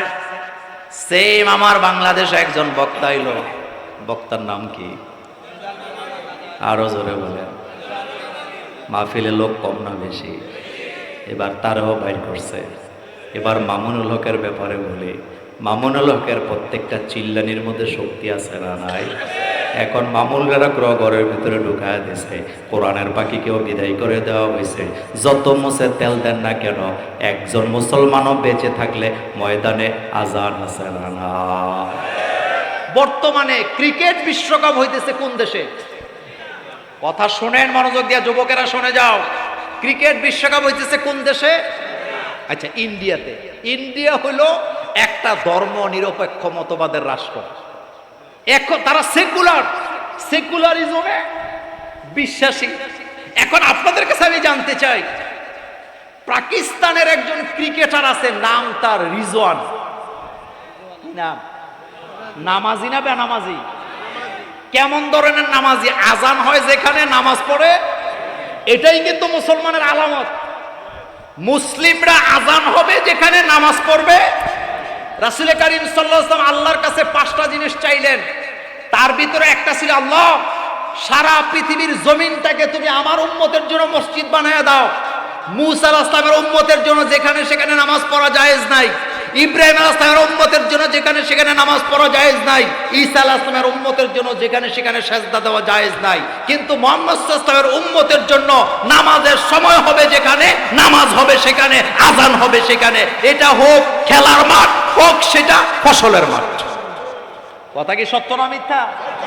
রাসূল বললেন, আমার উম্মতের জন্য পুরা জমিনটাকে আল্লাহ মসজিদ বানায় দিয়েছে। এখন রিজওয়ান ভারতে গেছে খেলা খেলতে, মাঠের ভিতরে খেলতে খেলতে আজান হইছে। এখন নামাজ পড়ার কারণে ভারতের এক হিন্দু অ্যাডভোকেট নোটিশ দিছে, ওই আইসিসির কাছে বিচার দিছে, রিজওয়ান আমাদের এখানে নামাজ পড়া ধর্মের অবমাননা করছে, তার বিরুদ্ধে ব্যবস্থা নেওয়া হোক। কিন্তু আশ্চর্য লাগছে আরেকটা জায়গায়, সেই রিজওয়ান যখন নামাজ পড়তেছিলেন, ভারতের কিছু হিন্দুবাদীরা জয় শ্রীরাম জয় শ্রীরাম করে তারা যখন স্লোগান দিচ্ছিলেন, আমরা তখন বুঝতে পারছি তাদের কাছে মেহমানদেরকে কিভাবে সম্মান করা হয় ন্যূনতম অবস্থা তাদের জানা নেই, আদব কায়দা জানেই না। আমরা যারা মুসলমান, আমরা মেহমানদের সম্মান করি কি করি না? কথা আসতে কয়। মেহমান খাওয়াইলে সওয়াব হয় না গুনাহ হয়? আল্লাহর নবী আমাদেরকে জানায় গেছেন, ও আমার উম্মতেরা, 2টা কাজ করবা, আল্লাহর কাছে অনেক প্রিয় হয়ে যাবা। তুতিমুত তাআম ওয়া তাকরাউস সালাম, মানুষকে খাবার খাওয়াবা আর মানুষকে সালাম দিবা, তুমি আল্লাহর প্রিয় বান্দা হয়ে যাবা। আল্লাহ রাসূল হাদিসে বলছেন তাহাদ্দু তাহাব্বু, হাদিয়া দাও, ভালোবাসা। এটা কোন থানা? চুপ করে আছেন যে। আল্লাহর নবী বলছেন হাদিয়া দাও, ভালোবাসা বাড়াও। বলেন হাদিসটা কি? হাদিয়া দাও হয় না তো, অনেকে মুখ বন্ধ করে রাখছে। আমি কিন্তু কালেকশনের হুজুর না, আপনার পকেটে হাত দেব না। আপনার রাসূলের হাদিসের দিকে রাসূল বলছেন তাহাদ্দু তাহাব্বু, হাদিয়া দাও, কথা কয়টা? হাদিয়া দাও। হাদিয়া দিলে ভালোবাসা বাড়ে না কমে? সেই রাসূল বলছেন তুমি মানুষকে খাবার খাওয়াও, আর পৃথিবীতে যত জাতি আছে মানুষকে খাদ্য দেওয়ার ব্যাপারে মুসলমানেরা এক নম্বরে আছে। প্যালেস্টাইনে যে যুদ্ধ হইতেছে, কয়েক হাজার বড় বড় লরি গেটের কাছে লাইন ধরে আছে, গেট খোলার আগেই কয়েক হাজার মুসলিম বিভিন্ন দেশ থেকে কয়েক হাজার লরি ওষুধ নিয়া খাবার নিয়া প্যালেস্টাইনে হাজির হয়ে গেছে। তো পাকিস্তানের খেলোয়াড়েরা ইন্ডিয়াতে গেছে, তাদের উচিত ছিল মেহমানদেরকে সম্মান করা। কি করা? বিশ্বনবীর বাড়িতে একজন ইহুদি মেহমান আসলো রাতের বেলা, আল্লাহর নবীর ঘরে যা রান্না হয়েছে সবগুলা খাইছে, বাদ দেয় নাই। আল্লাহর নবীর পরিবারের লোকেরা সেদিন উপবাস ছিলেন। নবীজি মেহমানকে খাওয়াইয়া ভালো ভালো বিছনাপত্র করে দিছে, শোয়া দিছে, বেশি খাইয়া যখন পায়খানার ব্যাগ হয়েছে, ওই ইহুদি আল্লাহর নবীর পুরো বিছানাপত্র পায়খানা করে ভরায় দিয়ে গেছে। দিয়া বাড়ছে সুরের দল। রাসূল কারীম সাল্লাল্লাহু আলাইহি ওয়াসাল্লাম সকালবেলা উঠে আফসোস করে বলতেছে, আহারে আমার বাড়ির মেহমানটা না জানি কত কষ্ট পাইছে। দুইজন গোয়েন্দা পাঠাইছে, এই মেহমান যেখানে পাবা ধরে নিয়ে আসো, আমি তার খোঁজ খবর নেব। গোয়েন্দা বিভাগের দুইজন লোক যে ওই ইহুদি মেহমানকে ধরে আনছে, আনার পরে সে তো তার কলিজা শুকায় গেছে যে মুহাম্মদ সাল্লাল্লাহু আলাইহি ওয়াসাল্লাম আমাকে এমন মার দিবে, কারণ ওনার বাড়িতে খাইয়া ওনার বাড়িতে পায়খানা করছি, মায়ের কপালে আছে না নাই? কিন্তু বিশ্বনবীর দরবারে যাওয়ার পরে আল্লাহর নবী নরম স্বরে বলতেছেন, তুমি আমার মেহমান, আর মেহমান হলো আল্লাহর রহমত। রাতের বেলা খাওয়ার পরে তোমার পেট খারাপ হয়েছে, তুমি পায়খানা করছো, আমি তোমার সেবা করতে পারি নাই, তোমার খোঁজ খবর নেওয়ার জন্য আমি তোমাকে নিয়ে এসেছি। মুসলিম জাতি কাকে বলে? মুসলিম জাতি কাকে বলে? আমার কলিজার ভাইয়েরা, আমার কলিজার ভাইয়েরা, আমাদের গ্রামে গ্রামে যে হুজুরেরা ইমামতি করে, খানা কি ভালো খায় না খারাপ খায়? কারা খাওয়ান? আপনারা খাওয়ান না? রিক্সা চালায় খায়। কিন্তু যেদিন ইমাম সাহেবের খাবার ওনার বাড়িতে যায়, উনি সবচেয়ে বাজারের ভালো মাছটা কেনার চেষ্টা করে, ভালো মুরগিটা কেনার চেষ্টা করে, দুধটা কলাটা কিনে হুজুরদেরকে নিয়ে খাওয়ায়। তার মানে মুসলিম জাতি মানুষকে কিভাবে খাওয়াইতে হয় সেটা জানে। কাতার বিশ্বকাপ হয়েছিল, মনে আছে না আপনাদের? কাতার বিশ্বকাপের উদ্বোধনী ম্যাচে যারা ছিলেন তারা বলেছেন পৃথিবীর কত দেশে আমরা বিশ্বকাপ খেলা দেখতে গেছি, কিন্তু মুসলিম কান্ট্রিতে আসার পর আমরা যেই পরিমাণ উপহার আমাদের সিটের মধ্যে পাইছি, এটা দেখে আমরা বুঝতে পারছি মুসলমানদের কলিজা কত বড়। হামাসের সদস্যরা ইসরায়েলির যতগুলা নারী পুরুষ শিশু বাচ্চা ধরে নিয়ে গেছে, তাদেরকে খাবার দিচ্ছে, চিকিৎসা দিচ্ছে, ওষুধ দিচ্ছেন, তাদের বাচ্চাগুলোকে কোলে নিয়ে লালন পালন করতেছে, আর সেই ইহুদিরা আমাদের উপরে বোমা মেরে আমাদের বাচ্চাগুলোকে হত্যা করতেছে। বিশ্বনবীর হৃদয়ের ব্যাপারে আল্লাহ বলছেন, লাকাদ জাআকুম রাসূলুম মিন আনফুসিকুম আজিজুন আলাইহি মা আনিতুম হারিসুন আলাইকুম বিল মুমিনিনা রাউফুর রহিম। আমার নবীর হৃদয়টা এত বড়, এত বড়, কোন মুমিনের যখন কষ্ট হয় আমার নবীও কষ্ট পায়। লাকাদ জাআকুম রাসূলুম মিন আনফুসিকুম আজিজুন আলাইহি মা আনিতুম হারিসুন আলাইকুম বিল মুমিনিনা রাউফুর। আমার কলিজার ভাইয়েরা, একটাই কারণ ইসলাম আমাদেরকে শিক্ষা দিয়েছেন কে? সে আল্লাহ পাক বলছেন, ও আরসালা আলাইহিম, সবাই পড়েন, ও আরসালা আলাইহিম তায়রান আবাবিল তারমিহিম বিহিজারাতিন মিন সিজিল ফাজআলাহুম কাআসফিম মাকুল। মুজদালিফার জমিনে যাকে যাকে পাখিরা আসছে পাথর নিয়ে, এমন মাইট দিলেন রাতের বেলা। দিনের বেলা না রাতের বেলা? রাতের বেলা এমন মাইট দিলেন, একটা লোক ফিরে যাওয়ার মতো ক্ষমতা নাই। একটু জিকির করেন লা ইলাহা।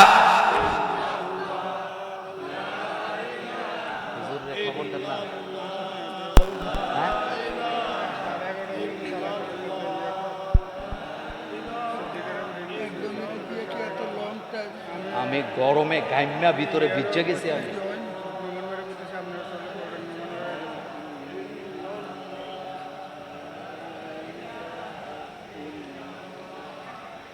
একটু জিকির করেন লা ইলাহা।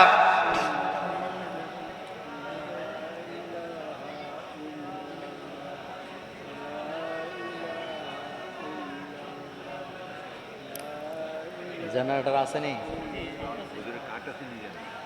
কার্ড তো ব্যবহার করি না। একটু জিকির করেন লা ইলাহা। কদ্দুর আইছে?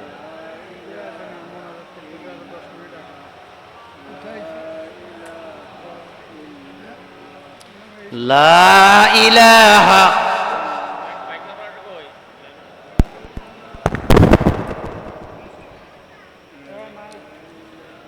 একটু জিকির করেন লা ইলাহা। জেনারেটর কুলায় না।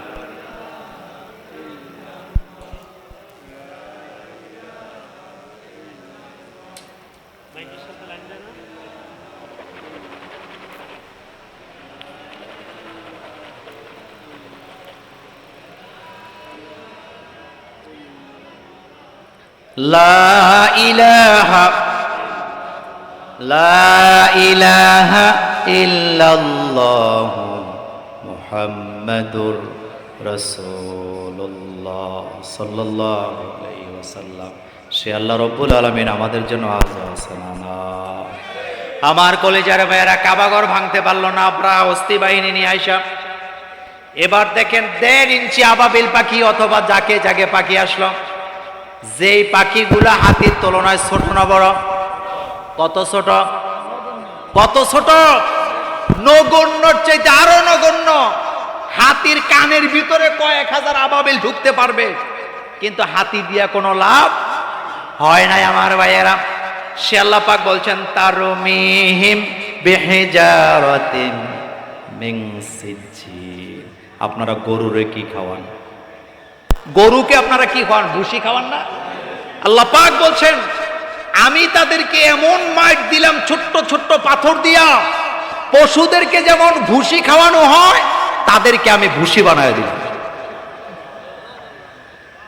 যোগে যোগে মুসলমানেরা সংখ্যা দিয়ে আমার ভাইয়েরা বিজয় লাভ করে নাই। বদরের যুদ্ধ হয়েছে রমজানের মাসে। মুসলমানের সংখ্যা ছিল মাত্র 300। কথা কয় না মুসলমান? মাত্র 300, মাত্র 313 জন। আর কাফেরের সংখ্যা কত? 1000। 1000। বিজয় কাদের? বিজয় কাদের? ফেরাউনের লম্বা বাহিনী, ফেরাউনের বিশাল বাহিনী নিয়ে মূসা আলাইহিস সালামের উপর যখন আক্রমণ করলে, 3 দিক থেকে বাহিনী নিয়ে আক্রমণ করলো। হযরতে মূসা আলাইহিস সালাম তার উম্মতদেরকে নিয়ে সাগরের দিকে রওনা দিলেন। 3 দিকে ফেরাউনের বাহিনী, সামনে সাগর। মূসা আলাইহিস সালামের উম্মতেরা তখন বলতেছিলেন লা মুদ্রিকুন, আমরা তো ধরা পড়ে গেছি। এবার মূসা আলাইহিস সালাম কয় লা তাখাফ ইন্নাল্লাহা মা'ানা, ভয় পাইও না, আল্লাহ রাব্বুল আলামিন অবশ্যই আমাদের সাথে আছে। মূসা আলাইহিস সালাম তার উম্মতদেরকে বললেন ও আমার উম্মতেরা, লা তাখাফ, ভয় পাওয়ার কোনো কারণ নেই, আল্লাহ রাব্বুল আলামিন আমাদের সাথে আছেন। আমার কলেজার ভাইয়েরা, এবার হযরতে মূসা আলাইহিস সালাম আকাশের দিকে তাকাইলেন। আল্লাহ রাব্বুল আলামিন বললেন ও আমার মূসা, ভয় পাওয়ার কোনো কারণ নাই। আপনার হাতে এটা কি? এটা লাঠি। আপনি আপনার হাতের লাঠি দিয়া সমুদ্রে আঘাত করেন। তার মানে আল্লাহ বুঝাইতে চাইল মোমেনদের 3 দিকে যদি শত্রু থাকে, সামনে যদি নদীও থাকে, সাগরও থাকে, সেখান থেকেও মুসলমানদেরকে বিজয় দান করে দেন কে? আল্লাহ বলেন মূসা, তোমার হাতের লাঠি দিয়ে আঘাত করো, পানিতে আঘাত করো, 12টা আঘাত করো। ওয়াজাওয়াজনা বিবানি ইসরাঈল আল বাহর ফাআতবাহু ফিরআউন ওয়া জুনুদুহু বাগিয়া ওয়া আদওয়া। হযরত মুসা আলাইহিস সালাম হাতের লাঠি দিয়া 12টা আঘাত করলেন পানিতে। আমার ভাইয়েরা, একটা দুইটা নয়, 12টা রাস্তা হয়ে গেল। হযরত মুসা আলাইহিস সালামের উম্মতের ভিতরে 12টা গোত্র ছিল। 12টা গোত্রের লোকেরা 12টা রাস্তা দিয়া নদীর সমুদ্র পাড়ি দিয়া চলে গেছে। ফেরাউনের লোকেরা এখন আসছে দৌড়ে মারার জন্য। এসে দেখে মুসা আলাইহিস সালামের উম্মতেরা ওই পারে চলে গেছে, কিন্তু রাস্তা আছে 12টা। জোরে বলেন কয়টা? ফেরাউন যখন রাস্তা দেখছে মনে মনে ভাবছে আমিও যেতে পারবো। কিন্তু রাস্তা তৈরি হয় মুমিনের জন্য। যেই রাস্তা বাঁচার জন্য মুমিনদেরকে আল্লাহ দেয়, সেই রাস্তা কাফেরের জন্য, মাইর দেওয়ার জন্য তৈরি করেন কে? আমার কলিজার ভাইয়েরা, এবার মুসা আলাইহিস সালাম তার উম্মতদেরকে নিয়ে ওই পারে চলে গেছে। ফেরাউন এসে বলতেছে, ও আমার দলের লস্করেরা, সেনাবাহিনীর লোকেরা নামো। এবার ফেরাউনের লস্করেরা কয়, মাথা খারাপ, এখানে নামলে তো আর বাঁচা যাবে না। ফেরাউনকে, আমি আগে নামলাম, তোরা আমার পেছনে পেছনে আয়। এবার যখন সমুদ্রের মাঝখানে গেছে, আল্লাহ রাব্বুল আলামিন বলছেন, ওয়াজাওয়াজনা বিবানি ইসরাঈল আল বাহর ফাআতবাহু ফিরআউন ওয়া জুনুদুহু বাগিয়া ওয়া আদওয়া। ফেরাউন যখন তার লস্কর বাহিনী নিয়ে সমুদ্রের মাঝামাঝি গেছে, যে আল্লাহ পাক রাস্তা বানায়ছিলেন সেই আল্লাহ রাস্তাকে বললেন, তুমি বন্ধ হয়ে যাও। সুবহানাল্লাহ পড়বেন না? রাস্তা কি হয়ে যাও? যে আল্লাহ পাক পানির ভিতরে টানেল তৈরি করে দিলেন, সেই আল্লাহ পাক আমাদের হামাস ভাইদের জন্য মাটির নিচে হাজার হাজার রাস্তা করে দিলেন। আপনি খবর নিয়ে দেখেন, তারা তাদের ইন্টারনেট দিয়া, প্রযুক্তি দিয়া রাস্তাগুলি খুঁজেই পায় না, খুঁজেই। গতকালকে ট্যাঙ্ক লয়ে গেছে হামলা করার জন্য, একটা দুইটা নয়, 4টা ট্যাঙ্ক। ট্যাঙ্ক তো আপনারা দেখছেন, ট্যাঙ্ক লয়ে গেছে, হঠাৎ দেখে মাটির নিচ থেকে লোক উঠছে। আচ্ছা, আরো মজার কথা বলি, কোন দেশের কোন পররাষ্ট্রমন্ত্রী আইছে ইসরায়েলিদেরকে সান্ত্বনা দেওয়ার জন্য। এয়ারপোর্টে যাওয়ার পর সাইরেন যখন বাজছে, কে কোন দিকে যাবে, যে যেখানে পারছে চিত হয়ে ভূত হয়ে আছে। কারণ যাদের কাছে ঈমান নাই তাদের কলিজায় কোনো সাহস।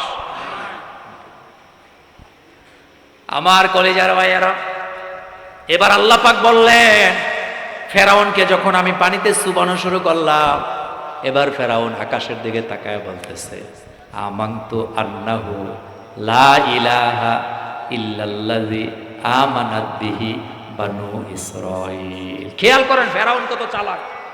ফেরাউন বলতেছে, আমানতু, আমি তো ঈমান আনলাম। ওয়াহিদে মুতাকাল্লিমের সিগা আমানতু, আমি ঈমান আনলাম। আন্নাহু লা ইলাহা ইল্লাল্লাযী আমানাত বিহি বানু ইসরাঈল, অর্থাৎ ওই যে বেঁচে চলে গেছে মুসা আলাইহিস সালামের উম্মতেরা, তারা যে আল্লাহর উপরে ঈমান আনলো, আমিও সেই আল্লাহর উপরে ঈমান আনলাম। আমারে সুবাও কেন, আমি তো মুসলমান। কথা বুঝেন নাই? ফেরাউন কি মুসলমান? আরো জোরে কন। তবে হ্যাঁ, নিজেরে মুসলমান দাবি করছে। এটা মুসলমান আসল না নকল? এমন নকল মুসলমান আজও দুনিয়াতে আছে না? না, আপনি চিন্তা করতে পারেন কত চালাক। আমার কলিজার বেয়ারা, লাভ হয় নাই। হযরতে জিবরাইল আমিন বলেন, ফেরাউন এত জোরে জোরে আকাশের দিকে তাকায় কালিমা পড়তেছিল, আমি জিবরাইল ভয় পেয়ে গেছি, ফেরেশতারা ভয় পেয়ে গেছিল। না জানি আজকে ফেরাউনের তাওবা কবুল হয়ে যায় নাকি। কারণ 40,000 শিশু বাচ্চাকে ফেরাউন হত্যা করছে, হাজার হাজার নবীদের, হাজার হাজার মুসলিমদেরকে কষ্ট দিছে। এই ফেরাউন কত মানুষকে হত্যা করছে, তাকে তো মাফ করা যায় না। আমরা ফেরেশতারা ভয় পাইলাম, আল্লাহ না জানি ওই ফেরাউনের তাওবা কবুল করে নাকি। জিবরাইল আমিন বলতেছেন, আমি ভয় পেয়ে গেলাম, আল্লাহ কি ফেরাউনের তাওবা কবুল করে ফেলবেন নাকি? আল্লাহ রাব্বুল আলামিন বললেন, আল-আন। কি বললেন? আল-আন, এখন, এখন ঈমান আনার কথা বলতেছস। ওয়াকাদ আসাইতা ক্বাবলু ওয়া কুনতা মিনাল মুফসিদিন। সারাটা জীবন জমিনে ফাসাদ সৃষ্টি করছস, ঝগড়া লাগাইছস, আমার বান্দাদের উপরে অত্যাচার করেছস। আজকে তোমাকে বাঁচানো হবে না, তবে তুই মরে যাবি, তোর বডিকে আমি পচতে দেব না। মাঝে মধ্যে আমাদের দেশে কবর কুটলে অক্ষত লাশ পাওয়া যায় কি যায় না। এই ব্যাপারে একটা কথা বলে দিয়ে যাই, কবর কুড়ার পর যদি অক্ষত লাশ পাওয়া যায়, আদবের সাথে আবার তাকে দাফন করে দিবেন, তবে সে আল্লাহর ওলি ছিল, গণহারে এটা প্রচার করবেন না। আজকাল কিন্তু এটাই চলতেছে। কথা খুব মনোযোগ দিয়ে শুনেন। কবর খোঁড়ার পর যদি দেখেন কারো লাশ পচে নাই, মনে রাখবেন মানুষের লাশ পচে না দুই কারণে। কয় কারণ? একটা হলো যদি আল্লাহর অতি প্রিয় বান্দা হয় তার লাশ পচবে না, আরেকটা হলো যদি অতি বেশি পাপিষ্ট হয় তার লাশও পচবে না। কথা বুঝেন নাই? লাশ পচে না কয় কারণে? একটা হলো যদি অতি পাপিষ্ট হয় তার লাশ পচে না, যেমনটা ফেরাউনের বেলায় করছে। আবার নবীদের লাশ পচবে না, কারণ নবীদেরকে কন্ট্রোল করেন কে? হেফাজত করেন কে? আমার কলেজার ভাইয়েরা, ফেরাউনকে আল্লাহ ধমকি দিলেন, আল্লাহ আর এখন তুমি ঈমান আনার কথা বলতেছো, সারাটা জীবন আমার বান্দাদেরকে কষ্ট দিছো। ইউযাব্বিহুনা আবনাআকুম ওয়া ইস্তাহইউনা নিসাআকুম, তুমি আমার অসংখ্য বান্দাদেরকে হত্যা করেছো, আজকে তোমাকে ছাড়া হবে না। তবে ফেরাউন তুই মরে যাবে, তুই মরার পরে তোর লাশটা পানিতে পচবে না, দুনিয়ার অক্সিজেন তোর লাশটা নষ্ট করতে দিবে না। আমি তোর লাশটাকে শুটকি বানায় রাখবো, যাতে করে তোর মতো ফাসাদ সৃষ্টিকারীরা যোগে যোগে যারা আসবে তোকে দেখে যেন শিক্ষা নিতে পারে, তোকে দেখে যেন শিক্ষা নিতে পারে। কিন্তু আফসুস, পাপিষ্টরা কখনো আল্লাহ পাকের দৃষ্টান্ত থেকে শিক্ষা গ্রহণ করে। এই কথাটা আল্লাহ আমাদের জন্য শিখাচ্ছেন। পড়েন আলাম তারা, সবাই আলাম তারা কাইফা ফাআলা রাব্বুকা বিআসহাবিল ফিল আলাম ইয়াজআল কাইদাহুম ফি তাদলিল ওয়া আরসালা আলাইহিম তায়রান আবাবিল তারমিহিম বিহিজারাতিম মিন সিজ্জিল ফাজআলাহুম কাআসফিন মাকুল। আমি আমার বান্দাদেরকে বাঁচায় দিলাম, কাবাগরকে বাঁচায় দিলাম, আর তাদেরকে জনমের মতো মাটির সাথে মিশাই দিলাম, এমন ভাবে মিশাই দিলাম একটা লোক আর ফেরত যেতে পারে, একজনও ফেরত যেতে পারে নাই। তাহলে মাইরটা দিছিল কে? এরকমের মাইরি আল্লাহ দেয়, এরকমের মাইরি আল্লাহ দেয়। কিন্তু পাপিষ্টরা কখনো শিক্ষা, আমার কলেজার বেড়া সেই বাইতুল্লাহ আজও আছে না নাই? আমরা যখন কাবা করে যাই হাজিরা দেই কার কাছে? লাব্বাইক আল্লাহুম্মা, করেন লাব্বাইক আল্লাহুম্মা লাব্বাইক লাব্বাইক লা শারীকা লাকা লাব্বাইক ইন্নাল হামদা ওয়ান নি'মাতা লাকা ওয়াল মুলক লা শারীকা লাক। লাব্বাইক আয় আল্লাহ, আমি হাজির আপনার সামনে। তালবিয়া পড়া লাগে কি লাগে না? আমাদের দেশে কিছু হাজিরা অলস হইতে হইতে হইতে এমন পর্যায়ে গেছে তালবিয়াটাও মুখস্থ করে না। যারা হজে নেয় এজেন্সিকে কয় আমারে তুমি পড়ায় দিও, তা আপনার জবান নেই, আপনি পড়তে পারেন না। তালবিয়া পড়া ওয়াজিব, পড়তে হবে বেটা, তুমি তালবিয়া শিখো না কেন? মাঝে মধ্যে ভিডিওতে দেখি ছোট ছোট বাচ্চারাও তালবিয়া পারে, পারে কি পারে না? পড়েন লাব্বাইক আল্লাহুম্মা লাব্বাইক, এভাবে নয়, মুখ উচ্চারণ বড় করে বলেন লাব্বাইক আল্লাহুম্মা লাব্বাইক লাব্বাইক লা শারীকা লাকা লাব্বাইক ইন্নাল হামদা ওয়ান নি'মাতা লাকা ওয়াল মুলক লা শারীকা লাক। লাব্বাইক আল্লাহুম্মা লাব্বাইক, আমি কার সামনে হাজির? লাব্বাইক লা শারীকা লাকা লাব্বাইক। আল্লাহর সাথে কোনো শরীক আছে নাকি? আল্লাহ একক, তার সাথে কোনো শরীক নাই। এই কথাটা আল্লাহ কোরআনে আমাদেরকে শিখাচ্ছেন। কুল হুয়াল্লাহু আহাদ, পারেন না সবাই? পড়েন কুল হুয়াল্লাহু আহাদ আল্লাহুস সামাদ লাম ইয়ালিদ ওয়া লাম ইউলাদ ওয়া লাম ইয়াকুল লাহু কুফুয়ান আহাদ। কুল হুয়াল্লাহু আহাদ, নবী আপনি বলেন আল্লাহ একক, অদ্বিতীয়। আল্লাহ একক, আল্লাহ কি? তার কোনো শরীক।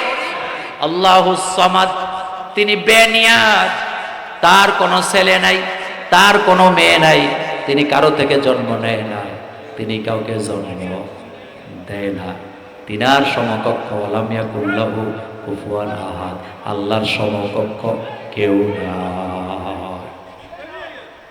আল্লাহর সমকক্ষ কেউ নাই। আমার কলিজার ভাইয়েরা, আল্লাহ কত বড়, আমি একটা দৃষ্টান্ত আপনাদেরকে দেব। আল্লাহ কত বড়। আচ্ছা আপনারা বলেন তো, এই পৃথিবীটাই কি সৃষ্টি জগৎ? ভুল, একটু খেয়াল করেন। এই পৃথিবীটাই কি সৃষ্টি জগৎ? না।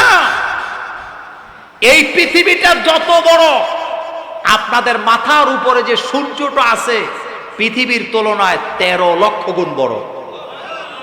কিন্তু এই সূর্যটাই কি আল্লাহর সৃষ্টি জগৎ? না। পৃথিবীর তুলনায় সূর্য 13 লক্ষ গুণ বড়। আর সূর্যের তুলনায় এমন এমন তারকারাজি আছে যেই তারকারাজিগুলা কোটি কোটি গুণ বড়। আলোর গতি প্রতি সেকেন্ডে 1,86,000 বর্গমাইল। আলোর গতি প্রতি সেকেন্ডে 1,86,000 বর্গমাইল। সূর্য থেকে পৃথিবীতে আলো আসতে সময় লাগে 8.5 মিনিট। এই আলোর গতিতে এমন এমন তারকা মহাকাশে আল্লাহ বানায়া রাখছেন, এমন এমন তারকা, কোটি কোটি তারকা আল্লাহ বানায়া রাখছে। আলোর গতিতে একটা তারকার এক প্রান্ত থেকে আরেক প্রান্তে যদি আপনি যেতে চান সময় লাগবে 90,000 কোটি বছর। সুবহানাল্লাহ ভাই, যে কইেন। এই রকমের তারকা কি একটা? এই রকমের লক্ষ লক্ষ কোটি কোটি তারকা একসাথে হয়ে গ্যালাক্সি তৈরি হয়েছে। এই রকমের লক্ষ লক্ষ কোটি কোটি গ্যালাক্সি তৈরি হইয়া এরপরে একটা ব্ল্যাক হোল তৈরি হয়েছে। এই রকমের কোটি কোটি ব্ল্যাক হোল আল্লাহর এই সৃষ্টি জগতে ছড়ায় আছে। তাহলে আল্লাহ কত বড়? আল্লাহ কত বড়? আর সৃষ্টির তুলনায় পৃথিবীতে কত ছোট্ট। একটা মাছির পাখা সমান দাম আল্লাহর কাছে পৃথিবীটার নাই। এটা কি মোল্লার কথা না আল্লাহর কথা? সূরাতুল বাকারা আল্লাহ পাক বলেছেন, এই পৃথিবীটা যদি একটা মাছির দানা সমান মর্যাদা আমার কাছে হইতো, একটা মশার দানা সমান মর্যাদা যদি পৃথিবীর আমার কাছে হতো, একজন কাফেরকে, ইহুদিকে আমি এক ডোক পানি খেতে দিতাম না। সে আল্লাহ পাক আমাদেরকে শেখাচ্ছেন, তাবারাকাল্লাযী বিয়াদিহি মুলক ওয়া হুয়া আলা কুল্লি শাইইন কদির। আল্লাহ যে কত বড়, কত মহান। আর আল্লাহ পাক আছেন আরশে আযমের উপরে। আল্লাহ কোথায় আছে? এই জন্য আল্লাহ ছাড়া কাউকে সেজদা দেওয়া, আল্লাহ ছাড়া কাউকে সেজদা দেওয়া। একটু জিকির করেন, লা ইলাহা। আসছেন বাবুরে, বাসমু আমি, আমার তো ঠিক নাই। কদ্দুর আইছে, হেসা কথা কইবেন, মিছা কথা কইবেন। 5 মিনিট হুজুরকে ডাইরেক্ট স্টেজে আনবেন। আমার বুক ব্যথা করতেছে, পরে যদি অ্যাক্সিডেন্ট করি দায়িত্ব আপনার। একটু জিকির করেন, লা ইলাহা, লা ইলাহা ইল্লাল্লাহ মুহাম্মাদুর রাসূলুল্লাহ। তাহলে আল্লাহ কোথায় আছেন? আরশে আযমের। আল্লাহুস সামাদ লাম ইয়ালিদ ওয়া লাম ইউলাদ ওয়া লাম ইয়াকুল লাহু কুফুয়ান আহাদ। আলী का मोहम्मद सल्लल्लाहु कहते हैं ला कुल हुवल्लाहु अहद। अली कहते हैं अल्लाहुस समद। फातिमा कहते हैं लम यलिद व लम यूलद। हसन हुसैन कहते हैं व लम यकुल लहू कुफुवन अहद। রাসূলের ঘরে জিকির চলে সূরা ইখলাস দিয়া। রাসূলের ঘরে জিকির চলে কি দিয়া? রাসূল সাল্লাল্লাহু আলাইহি ওয়াসাল্লাম পড়তেছেন কুল হুয়াল্লাহু আহাদ। হযরতে আলী রাদিয়াল্লাহু আনহু বলতেছেন আল্লাহুস সামাদ। ফাতেমা রাদিয়াল্লাহু আনহা বলতেছেন লাম ইয়ালিদ ওয়া লাম ইউলাদ। হাসান হোসেন বলতেছেন ওয়া লাম ইয়াকুল লাহু কুফুয়ান আহাদ। আর সেই নবীর উম্মতেরা ঘরের ভিতরে টিভি লাগাইয়া গান শুনতে শুনতে ঘুমায়, এমন মুসলমান আছে না? না। ঘরের ভিতরে কোরআন তেলাওয়াত লাগান, কোরআন কোরআন কোরআন। কোরআন শুনলে হৃদয়ের ঈমান তাজা হবে।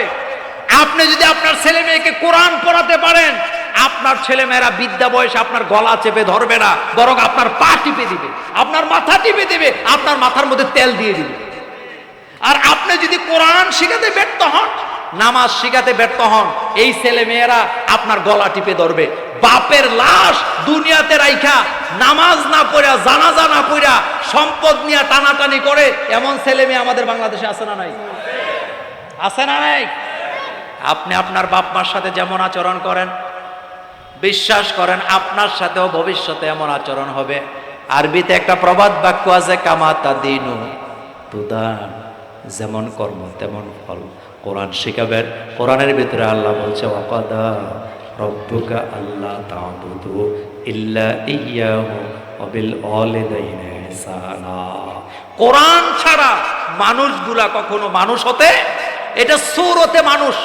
একজন কবি বলেছেন লা হাওলা ওয়ালা কুওয়াতা কুনসা বাশার হায়, লা হাওলা ওয়ালা কুওয়াতা কুনসা বাশার হায়, সূরতে বুঝি না মগর দম তো নেহি হায়। মানুষ সূরতে মানুষ, কিন্তু কাজকর্মগুলো বানরের মতো করে। এমন বানর মার্কা মানুষ আমাদের সমাজে আছে না নাই? এই বানর মার্কা মানুষ যেন আপনার ছেলে মেয়ে না হয়। আপনার ছেলে আপনার মেয়ে ফজরের আজান দিবে, আজান শুনে যেন ঘুমিয়ে না থাকে, নামাজ যেন পড়তে উঠে। এরকমের ছেলে মেয়ে যদি বানাতে পারেন তাহলে ভবিষ্যতে আপনি খেদমত পাবেন।